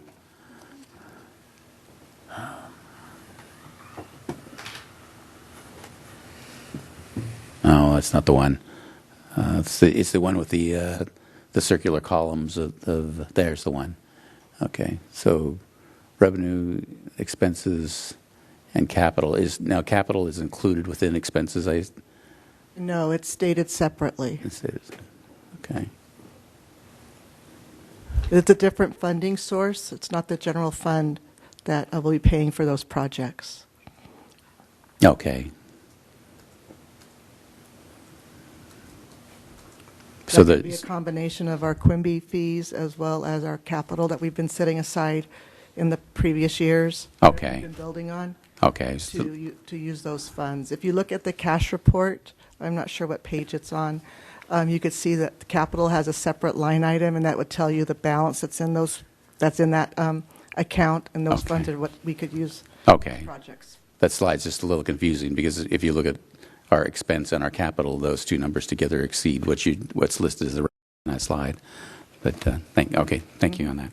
So at this point, do we have a motion to approve or to adopt a resolution 578 for fiscal year 2017-18 budget? So moved. Second. Director Malloy. Aye. Director Magner. Aye. Director Mishler. Aye. Director Kelly. Chairman Dixon. Aye. All right. Okay, item 9A, increase in the district contribution to the non-represented employee health benefits. And Catherine. She's much shorter than me. I am much shorter than that. Good evening, Chairman Dixon and members of the board. As you know, I'm Catherine Drury, Human Resources Specialist. Tonight, I am presenting to you an increase in the district's contribution towards non-represented employees' health benefits. It is recommended that the board increase the district's contributions to the non-represented employee health benefits. The board asks that staff review the current contributions and evaluate different levels of what different contributions would look like for this upcoming fiscal year. During the budget process, we brought to you several different options, but you guys have asked us to bring back the 70%, and that's what we're presenting to you today. The district currently contributes 70% towards dental and vision and 55% towards the highest cost HMO family plan. With the passing of the budget this evening, we have 17 non-union positions eligible for benefit enrollment. 11 of those positions are currently enrolled at the cost of $81,000 per year. With the district's contributions increasing to 70%, that cost will go up another $23,000 for a total of $104,914.64. Again, it is recommended that the board increase the district's contributions to non-represented employee health benefits. Is there any questions or comments? Okay. None. No. Mark? Well, since it's my idea, I guess I get to talk about it a little bit. 4 years ago, when we got in a really tough position, we had to ask the employees to contribute quite a bit toward their health insurance. And in the meantime, the health insurance situation has gotten crazier, I guess is the best possible word to describe it, and it doesn't appear to be getting any better anytime soon.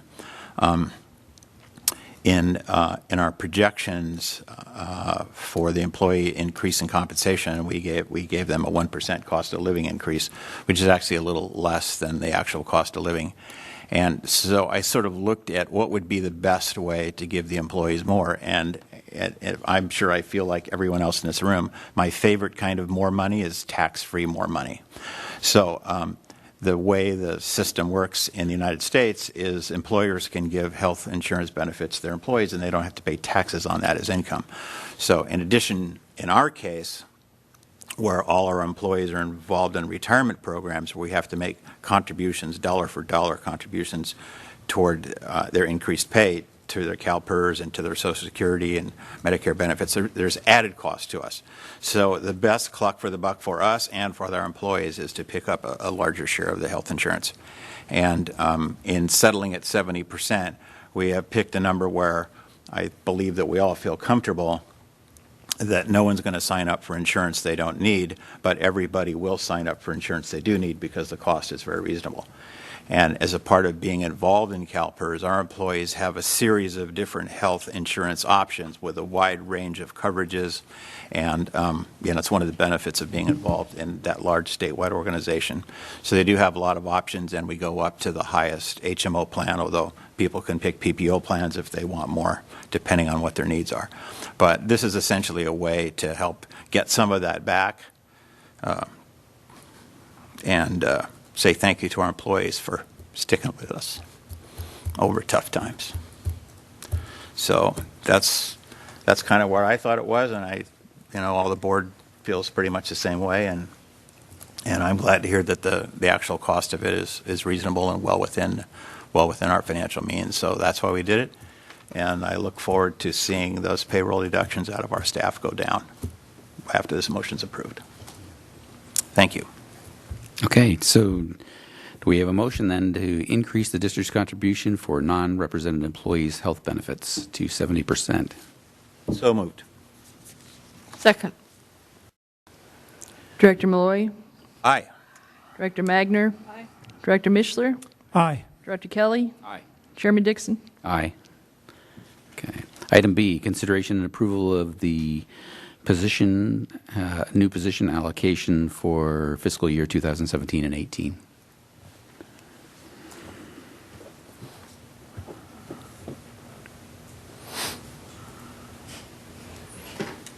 Okay, once again, this one is brought to you by me.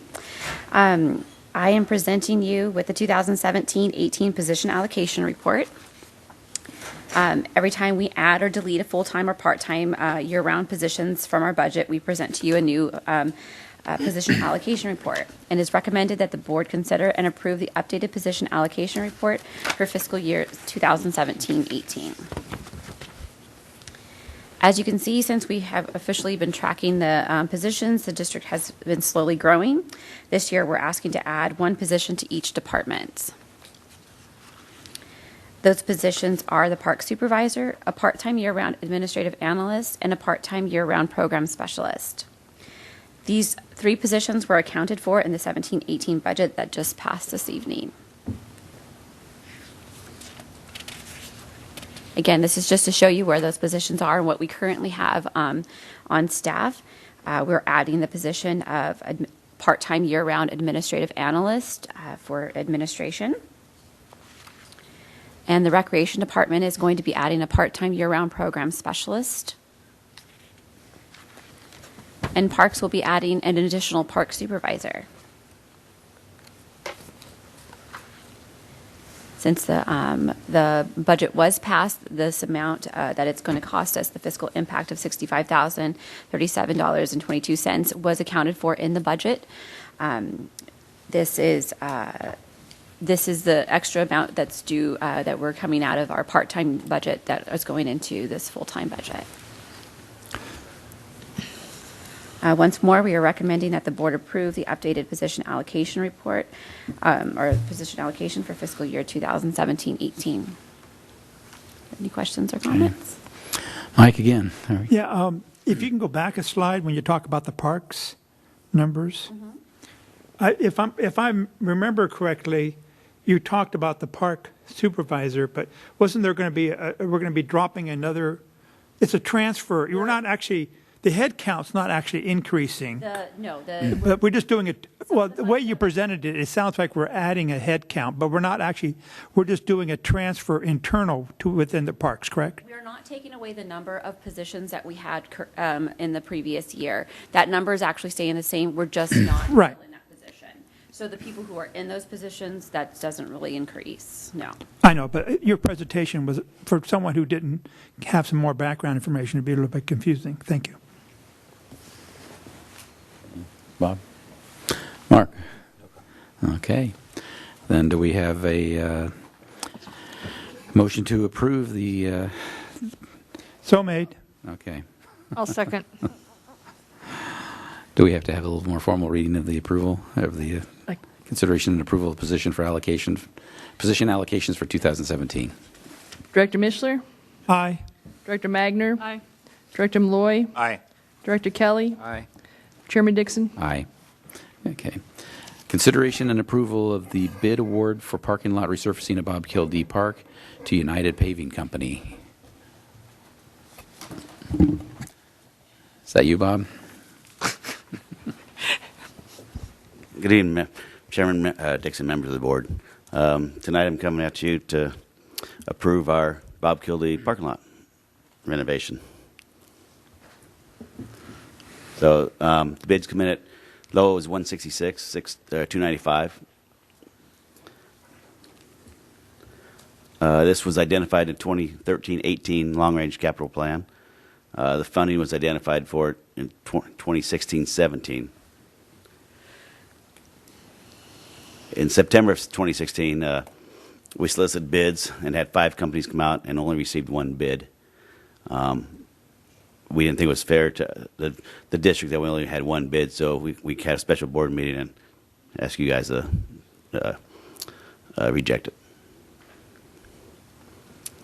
So trying to get this project done is a little time consuming. With the pool renovation, or the pool shut down, we have baseball going on, we have picnics in the park, we have Boys and Girls goes through that parking lot. So we figured out the best time for it was about middle of August to end of September, which gave us plenty of time. The job should only take 2 weeks to do it. So again, it'd be 17th of September we should be done. And then again, this is designed to repair and maintain the asphalt parking lots, keep them all in working order, maintain them for as long as we can to save money other places. And again, here's some existing parking lot. You see the little moon craters there. The trees on the right-hand side, those are all removed now. And we'll be putting in more trees, smaller tree. We haven't really figured out a design yet, but we need to get water to that area, some drip system. And again, just more pictures of it. The one on the right, we just started tearing them down. And you can see it's a liability, the way the parking lot sits now. We have it all fenced off right now, so nobody can get in there. So we have responsible for over 5 acres of the parking lots in the district. What we'll do is the same as we did at Camarillo Grove. They'll pulverize 85,000 square feet of it, and that's all from the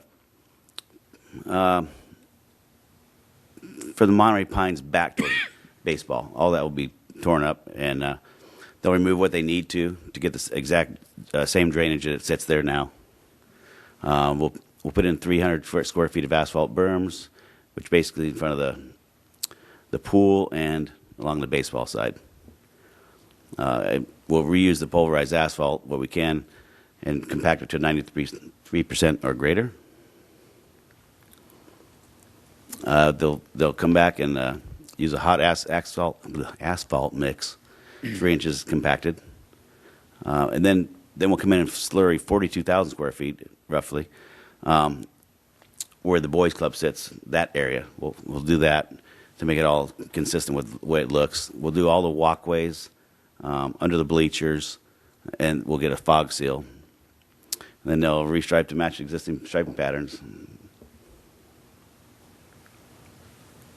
I had a job walk on June 5th. 8 companies attended it. 7 companies submitted bids. All 7 are qualified to perform the work.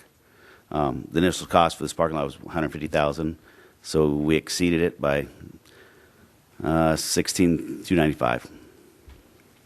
And we saved money from the Camarillo Grove project last fiscal year of $75,000, so that'll help out on this little overture. And this is our 2 lowest bids right here. United Paving, they're coming from Corona. I have no issues with their references. Everybody did very well on that. All insurance checks out. And then here's our other bids as we go. You'll see 3, 4, 5, 6, 7 as I keep turning pages.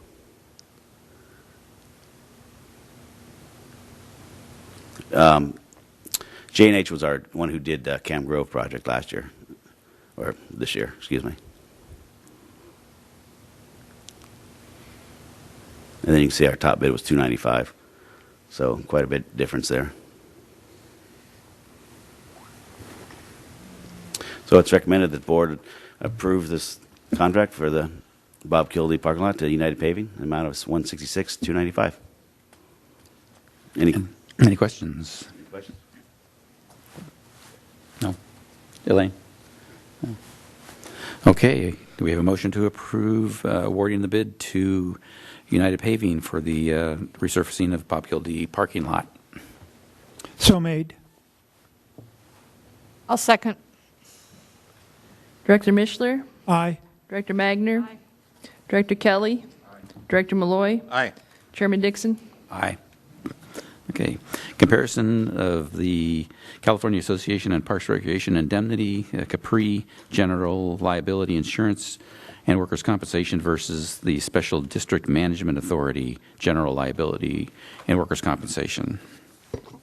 Chairman Dixon, members of the board, I'd like to introduce Megan Hamlin. She's our newest administrative analyst for the district. She has extensive nonprofit experience as well as community outreach and a master's degree and a bachelor's degree from Azusa Pacific University. And again, tonight she'll be discussing our insurance coverages. Thank you.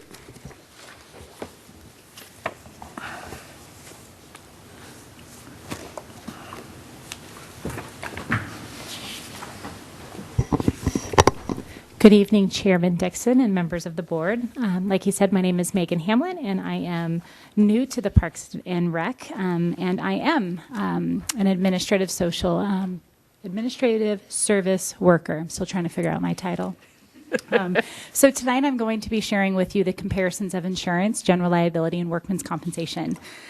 So it is recommended to you that you continue coverage California Association for Parks and Recreation and indemnity.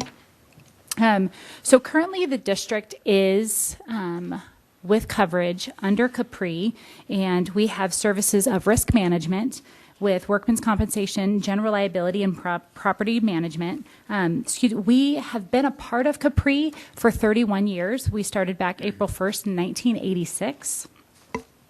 So during our comparison, what we did is we took a look at our cost, our actuals with Capri, and we compared them with what our proposal was from Special District Risk Management Authority, SDRMA. So this slide here is going to give you the comparison of the general liability. So we're looking at our actuals spent with Capri this year, which was $87,921, versus the quotation that we received from SDRMA at $126,152.83. And looking at the differences there, the district would see an increase of $38,231.83. And looking at workman's compensation, the district has spent $129,963, and then the quotation we received from SDRMA was $124,579. So looking at that, we would actually see a savings of $5,384. However, when you actually take a look at this and review it further, we would see an overall increase of $32,847.83. And looking at that and seeing how that is because if we moved completely to SDRMA, we would look at taking that 38 minus the 5,000, and that's how we come up with the 32,000 figure. So then we decided to look at splitting the cost, taking Capri and staying with our general liability, as well as looking at taking SDRMA and going with workman's compensation, since those numbers were what fit with each. However, when you do that, the district sees two things. We're going to lose our 5% multi-program because Capri offers that.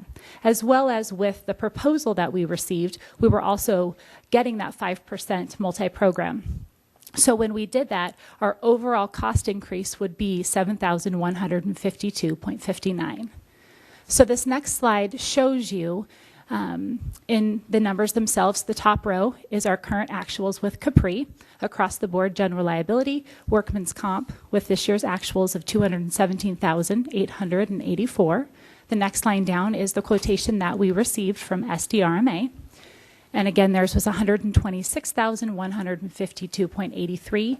adding the workman's comp to that of $124,579 brings that to a total of $250,731. And that's where we see that the district would see the overall $32,000 increase. So looking at that split cost, Capri's price would then go up for us to $94,228.64, and SDRMA's price then would go up to $130,000. So we would see that $7,000 increase there on the bottom right corner. So looking at continuing this coverage, the fiscal impact, we would not see an immediate one. This has already been written into the current proposal for 2017, 2018 that you guys have already been looking at. So again, it is recommended to the board to continue coverage with Capri. Is there any questions? Bob, sorry, Mike. Mike. Megan, and you may not know the answer to this, but I'm surprised that the general liability would have that much difference between the two different offers or programs. Is there a reason for that? I'm just curious. I mean, I would expect those two prices to be closer, like the workers' compensation. Right. But I see there's a fairly significant percentage difference. Right. Is there a reason for that? Do we know that reason? Well, I actually did make a phone call to Capri and talk to them about that. And I shared with them the numbers that I had received from SDRMA. And their response is, at the time that I had called SDRMA, their quotes came back good. And they said, it's very possible that our numbers could actually, they said that our numbers could fluctuate from year to year. That's what happens. And it just depends on the claims and things that are coming in at the time, as well as our history, the fact that we've been with them as long as we have. And SDRMA we have not been with. Okay. So they have a greater assurance.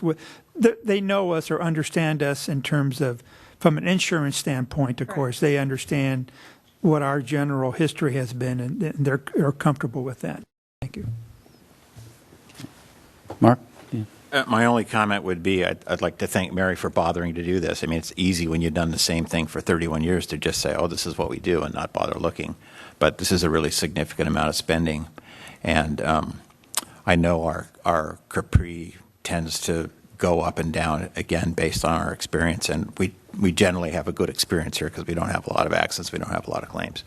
But I appreciate that you've taken the time at Mary's direction to do this, because it's a significant amount of money, and it's the kind of thing that can sort of get out of line over time. And I'm glad to see that it isn't, because they've given us good service. So that's all I have. Doesn't SCIRMA do more business in workers' comp than they do in general liability? Do you know that? That I do not know. All right. Thank you. Elaine. Megan, talk to me about the dividends we get back for people, the staff and board members doing training with SDRMA, the dividends we get back from them at the end of the year versus what we would get back from Capri. I don't know the dollar figures on that. What I do know is SDRMA does offer, they call it their Membership Plus service. It's a part of what they have with their program. It's a limited amount of trainings that they do offer. SDRMA, their free online webinars and services is something that we actually get through Capri. That's something we have access to. And the amount of money that we would be saving by staying with Capri, there's a service that we could get that would meet the same needs that is needed for the amount of trainings and such that we get that SDMRA does offer. But I do not know the figures. So what you're telling me is that the SDRMA is equivalent, training is equivalent to Capri for the dividends? They offer a few more hands-on trainings through their actual program than what Capri does, but any of their online access we can get through Capri for free. You can get all of these special districts training through Capri for special districts at no cost versus and stay with Capri. Is that what you're telling me? They're like the links and the free resources. The free resources that they offer through that Membership Plus site. Okay, you're telling me that a company who has multi agencies that are not all special districts offers the same type of training that SDRMA does? That's what I'm asking you. There is a difference in the training, that's for sure. They'll come out and they'll do some trainings for us. SDRMA would.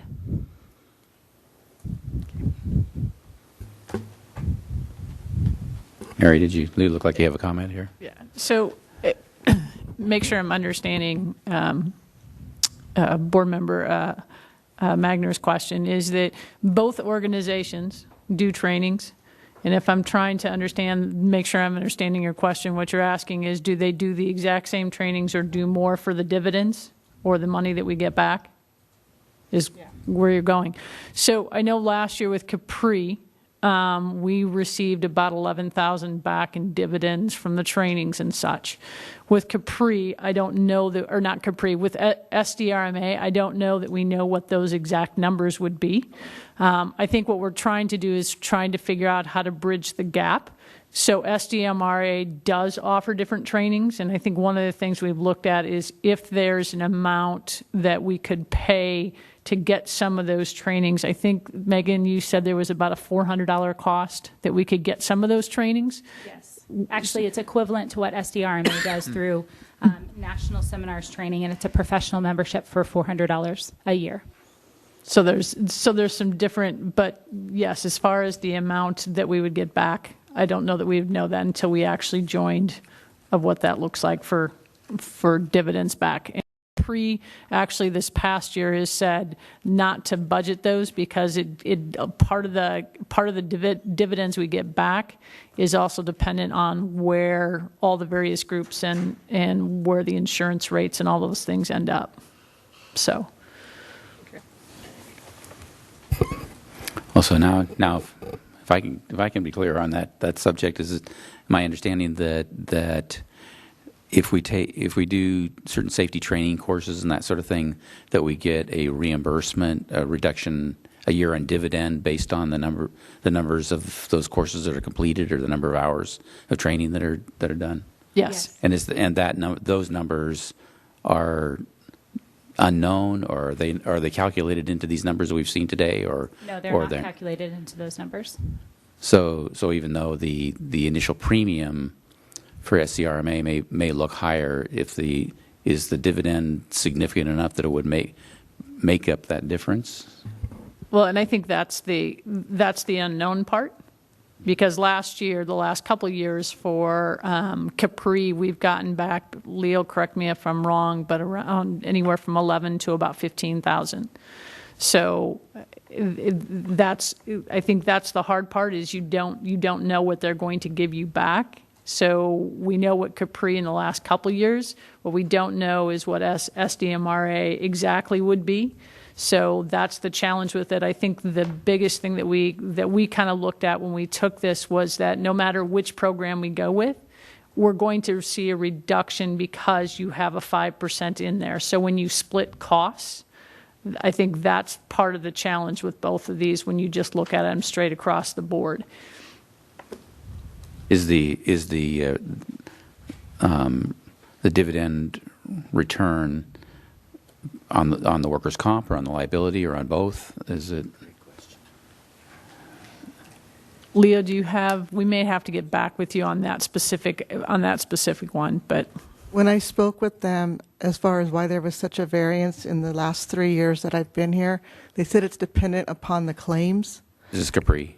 Yes. And what is that? What is the numbers for the last 3 years ballpark? I remember there was 11,000 and 15,000. I cannot remember my very first year here. I can get that information to all 5 of you. But they said it varies because of the claims.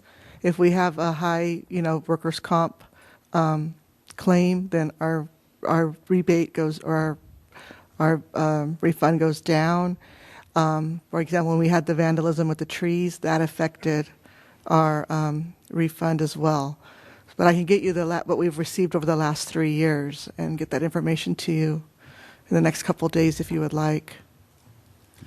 It just looks like, based on the numbers you presented, that the Capri would be the obvious choice. But then when you take into account this whole rebate sort of thing, these unknown numbers, I don't know whether SCRMA could provide us with what kind of rebate. The rebates, I imagine, not only have to do with our own agency's experience, but probably their entire pool of insured's experience. And but those numbers ought to not, and a large number, it ought to not vary hugely from year to year, you wouldn't think. And I don't know if they can, if there's the kind of thing that they can provide us what typically they've been able to return, or whether or not we ought to get those numbers before we make a decision on this and know for sure what we're dealing with. I would suspect that the dividend comes mostly from a rebate on workers' compensation and claims being down, because those claims are immediate and they start costing immediately. In regular liability claims, there's no payout until the case settles, and of course there's legal fees and so forth that can be generated. And I don't know this for sure because this part is not my area, but I would suspect mostly the rebate is going to come from the lack of workers' compensation claims. Also, the amount of money that we got last year was what, $11,000 or something like that? Thereabouts. Okay. I seriously doubt that it would ever be much more than that. It might be 15 or 14 or something, but it would. And all you have to do is look to see if you had any claims last year, and if you didn't, then you know basically what it is for no claims, and that's might change, but it's not going to change very much. And so, Dr. Dixon asked the pertinent question: what was coming from liability and what was coming from workers' comp? And since I don't know that for sure, I'd like to know that, because I kind of doubt that we're going to get anything back on liability. It's going to mostly come from workers' comp, but I don't mind proving to be wrong either. Are we up to renew with Capri, or are we a couple months out from renewing with Capri? July is our renewal date.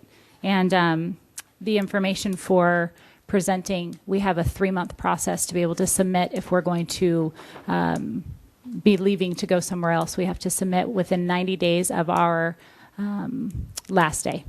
And it's a 90-day process.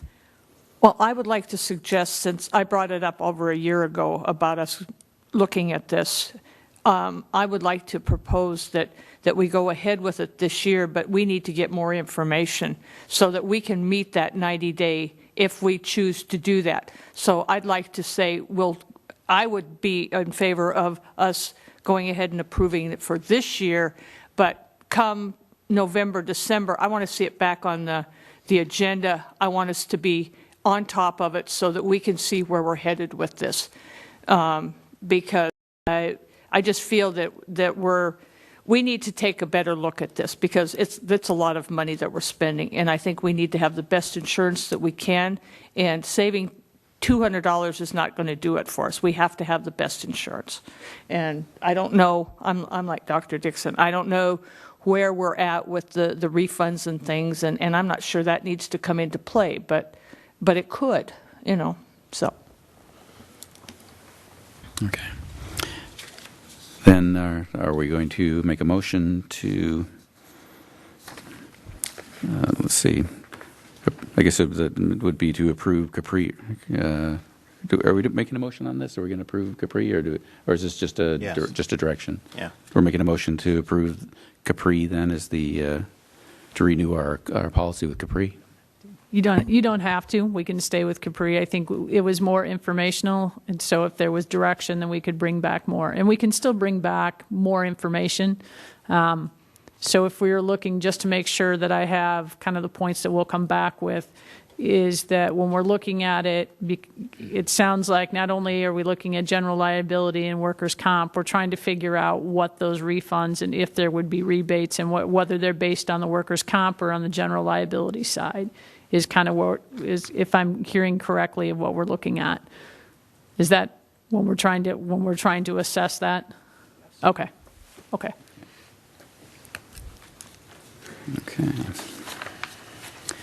And item E, consideration and approval of an amendment to the general manager's employment contract.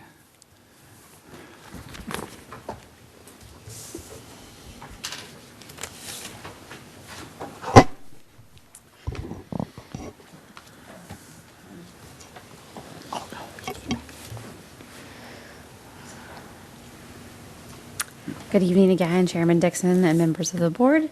I am now presenting you with your last action item for this evening.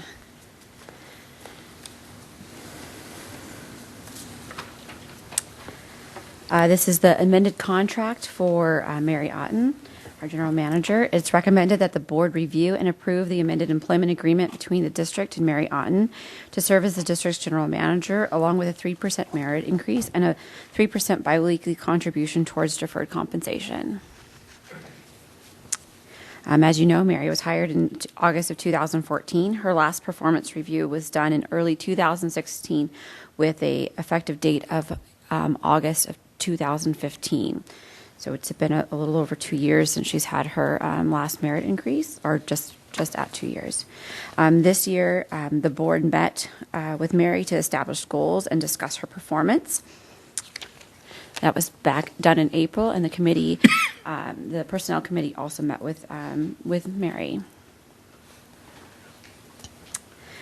The Personnel Committee has proposed the following 3% merit increase to take effect July 8th, 2017, and a 3% biweekly contribution to her for her deferred compensation plan to take effect July 8th, 2017.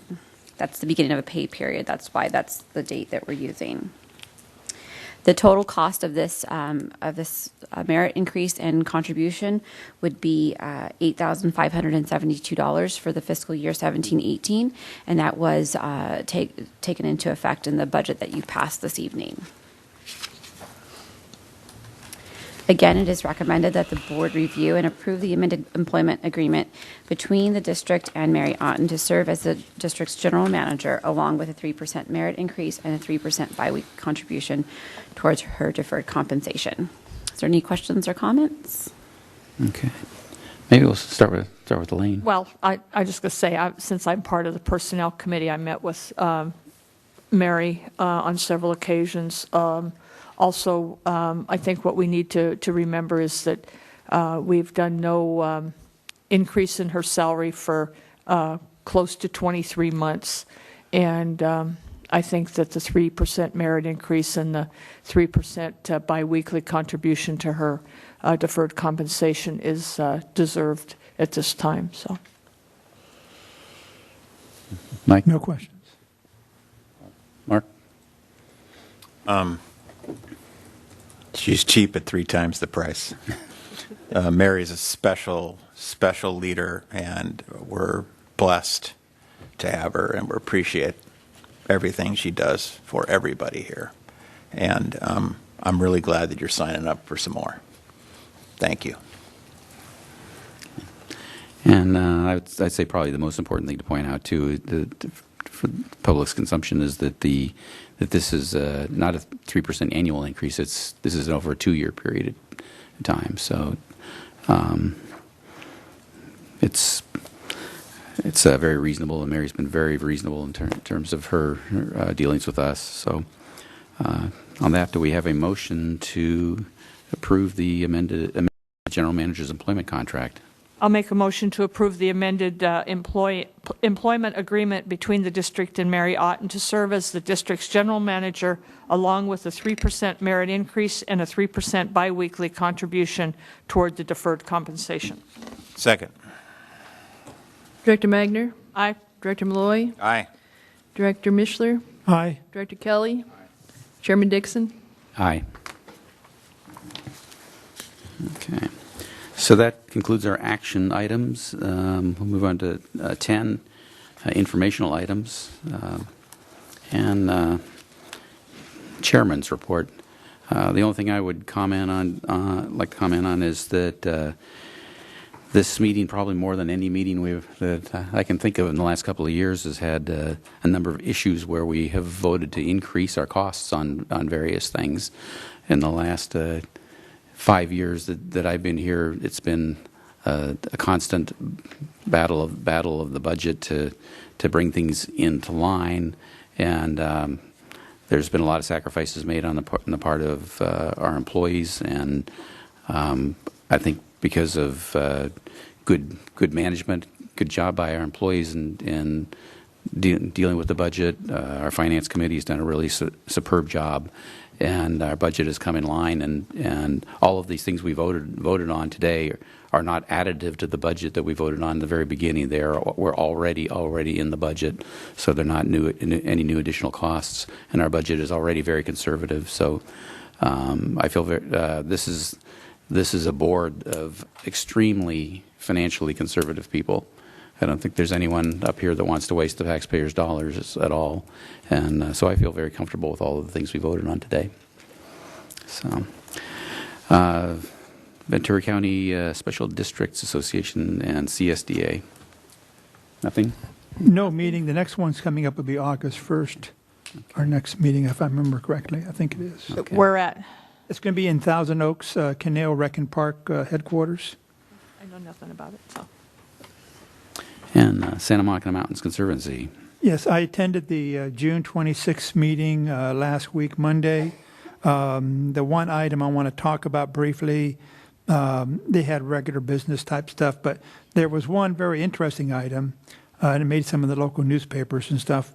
One of the proposals which was approved was to buy within the city of Malibu. There was a 2-acre lot, and it was for sale by the owner.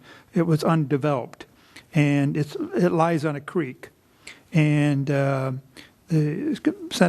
Conservancy bought that for $1 million, and that was approved during the meeting. What was interesting is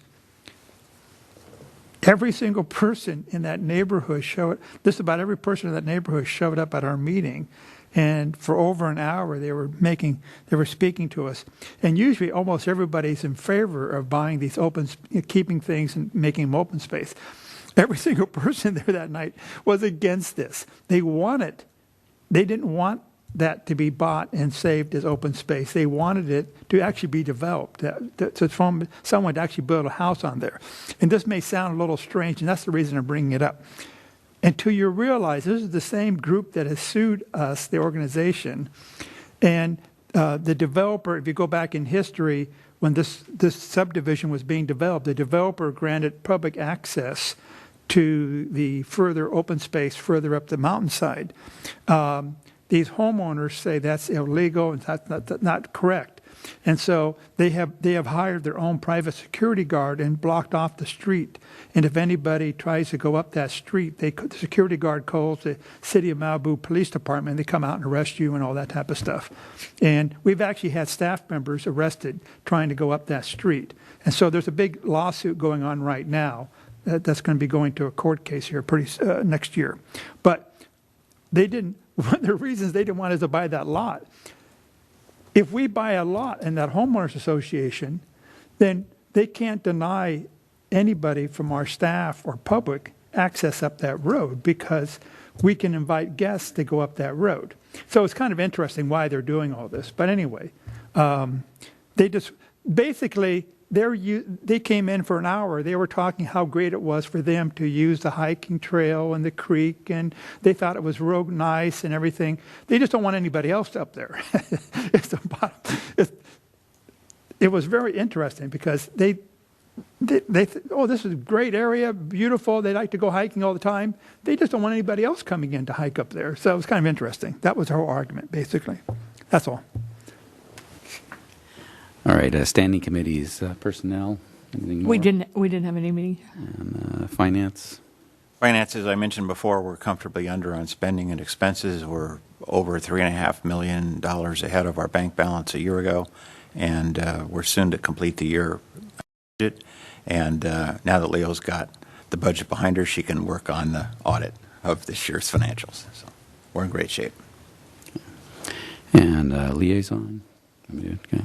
The liaison committee did meet and met with a group from the Miracle League, and they have an interesting proposal that I think needs a lot more investigation before we can really have an idea where we can go with it. But they're looking at developing a specialized baseball field for special needs children and adults to be used as wheelchair accessible and other disabilities accessible field to play baseball on, and also with the idea of making that field available for use to the general public also. So there's still a long ways to go in terms of investigating whether that's really a viable option or not, but it was a very interesting meeting, so and there'll be more to come on that. Foundation. We've been meeting, and thanks to Megan, we're moving quite quickly along to our event on August 26th, and looking for some more sponsors and looking for some more people to attend. And if you're interested, why we'd love to have you join us on August 26th out at Camarillo Grove. I think we're -1 tree since the last time we met out there, but I think we'll be fine. We have plenty of trees and plenty of space for us to have a beautiful night of. And Megan, tell me again, what is it called? Starlit Summer Nights. So we're just going to have a great evening out there with live music and silent auction and things. So please come and join us. And General Manager's report. Okay, just a couple updates. Couple updates regarding Camarillo Grove Park. As Director Magner just mentioned, we did lose one of the big oak trees. If you've been out there, which is sad because it was a beautiful tree, but we're in the process of cutting that all up. The Nature Center is closed. Hopefully that'll be open next week once we get that removed. Yesterday there was a fire out by Cam Grove Park, so today there was limited access into the park. Fire was working on the hot spots and such. There was, as they were fighting the fire yesterday, there was a spark that actually jumped over into the park. Fortunately, they were there. Otherwise, that could have been really bad news for us. So it did do some damage to the trail. So CAL FIRE right now is working, or Ventura County Fire is working to kind of put back some of the vegetation and such. But the trail, as Macy had said earlier, is closed right now until further notice because it's at the trail site where the lower and upper trail meet. So we're hoping to get that repaired and start working on that. So the trail was open for a little over a month or so, and now it's closed, unfortunately, but we need to make sure that it's secure and safe. So that's the update kind of with the park. Some other updates. Can I ask you about that tree before you go on? Sure. What caused that? What was the issue with that oak tree? I think part of it was stress. Was it disease or something else? No, I think stress and old. Correct, Bob? Between the stress of the Nature Center work we did to it, the asphalt work, removing dirt, this kind of stuff. So there might have been some root issues. It was rotten in the inside of the base of it. Mary and I were out there today, and Nick pointed out a spot where the termites just go. It was about this round of the stump. It was all hollow. Just some termites, or not termites, woodpeckers. Oh, wow. One of the things you can't see, unfortunately. Okay, thank you. I'm just wondering. Thank you. How old do you think that tree was? I'm going to say probably 200 years. Oh. I just was curious. I'm say probably 200. Yeah, it was a beautiful tree. So I know that typically we're dark in August, but we will have a special session on August 10th, and that will be the start of the wonderful capital projects and timelines that will be coming through. So we'll keep everybody updated, but there'll be, I think this fall we'll have probably 6 or 7 that'll be coming on that meeting alone just to get all of those things started with roofs and all of that kind of stuff. So we hit that before hopefully another rainy season. The city passed the cooperative agreement, so the RFP for the community recreation facility needs study proposal went out on June 23rd, and that closes on July 24th, and then we'll be working once again with the liaison committees to hopefully pick a finalist, and then in September approving that. A couple quick legislative updates. I think that I had sent out some information and regarding Senate Bill 119, which is employee orientation. So Director Magner had mentioned that last time, which the new law now requires that that when we do an employee orientation, when it relates to a union employee, we now are required to have a representative there. They have the opportunity to be present. So it's one of those bills that they've passed. So we'll have to figure out how we kind of deal with that. And when we do employee orientations, we have to give them 10 days notice. So we'll be working through some of the logistics with that. Is that for new employees or that any type of any new employee that's in the union? So that passed saying that anybody that we do a new orientation that's in the union would then we'd have to give them 10 days notice so they could be present at it. So that'll add a few extra quirks in that. And then a new one that is just coming out is Senate Bill 496, which is the design professional indemnity. So that's another one that we've been going back and forth and with CSDA we've been trying to get that off the docket. And basically what that means is that an architect, landscape architect, engineer, or land survey is only responsible for cost to defend a client that exceeds the design professional. So in essence, what they're saying is that if I could design something and then it doesn't work or it's not built to specs, the only thing we can hold a design responsible for is whatever portion. So if there was 25% of it that wasn't correct, then that's all the portion that they would have to pay and the district would have to pick up the rest. So it's one of those that I know CSDA really pushed back on, because what that means is that the district now is held liable for attorney fees and all of that, even though we're not the design person on that project. So that was who pushed it. I'm not sure. Do you know, Director Magner, who actually pushed that bill? I know we pushed back. It could have been De Leon that pushed it, but I know that CSDA pushed back fairly hard on that for the last year or so, and we thought that it was defeated, and then it came back with some modifications. So those are a couple things right now that just through the state and through legislation that will have an effect on us down the road. So. Just a couple other things, just a reminder, committee meetings, July, we have finance on the 19th, policy on the 27th, and then we have this special board meeting on August 10th. And just last reminder is we have community band starting tomorrow. Movies in the Park are on Fridays at the community center. Family float night at the end of July on the 28th. We have the military expo in August and the party for the Barks in August. So things to look forward to that are coming up. Thank you. Oral communications. Mike? None, thank you. Elaine? Yeah, I think tonight, Mark always talks to the crowd, and so does Bob. And so I think what you didn't see tonight was a lot of conversation on the budget and things, but I think what it shows us is what the great job our staff is doing, putting together the workshops and presenting us very, very entailed information, so it's easy to go through, and they answer our questions. And when we get ready to do these kind of meetings, we don't have to sit here for, 35, 45 minutes to talk about each one of them. So I want to thank the staff. You do a wonderful job.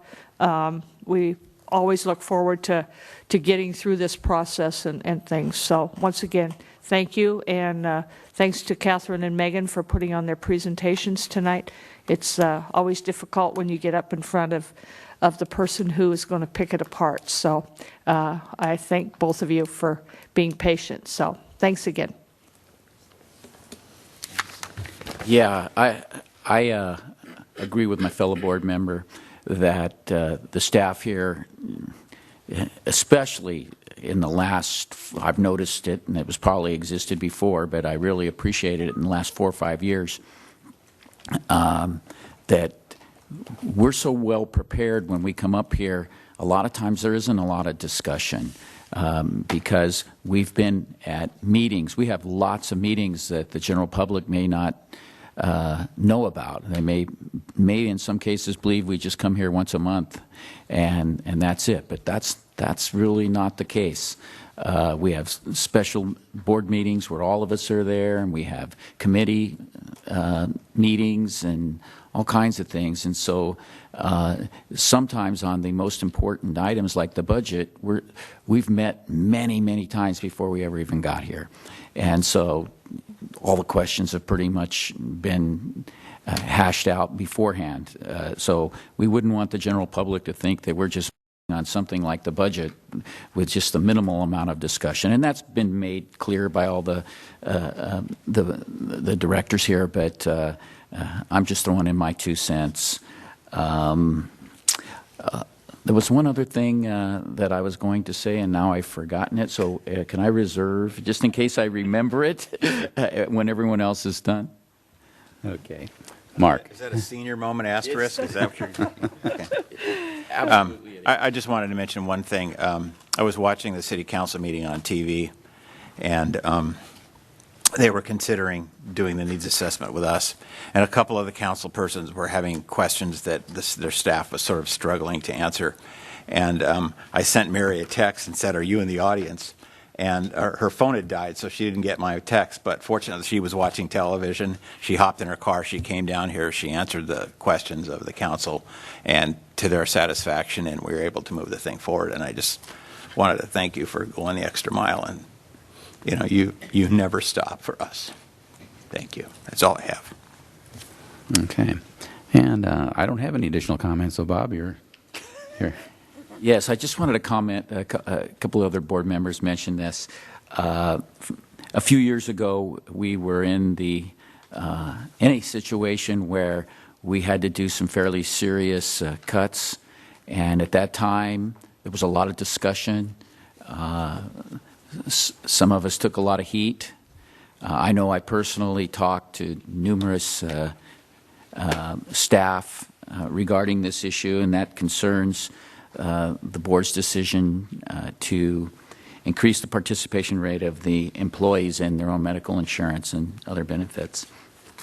And so tonight, the fact that we get to restore some of that, I hope allows people out there that this affected the most to know that, hey, look, we had to do that at that time. There wasn't any choice. We had to do it. And now we're trying to put things back a little, not totally, but closer to where it ought to be. And so that's what I wanted to say. All right. With that, the meeting is adjourned.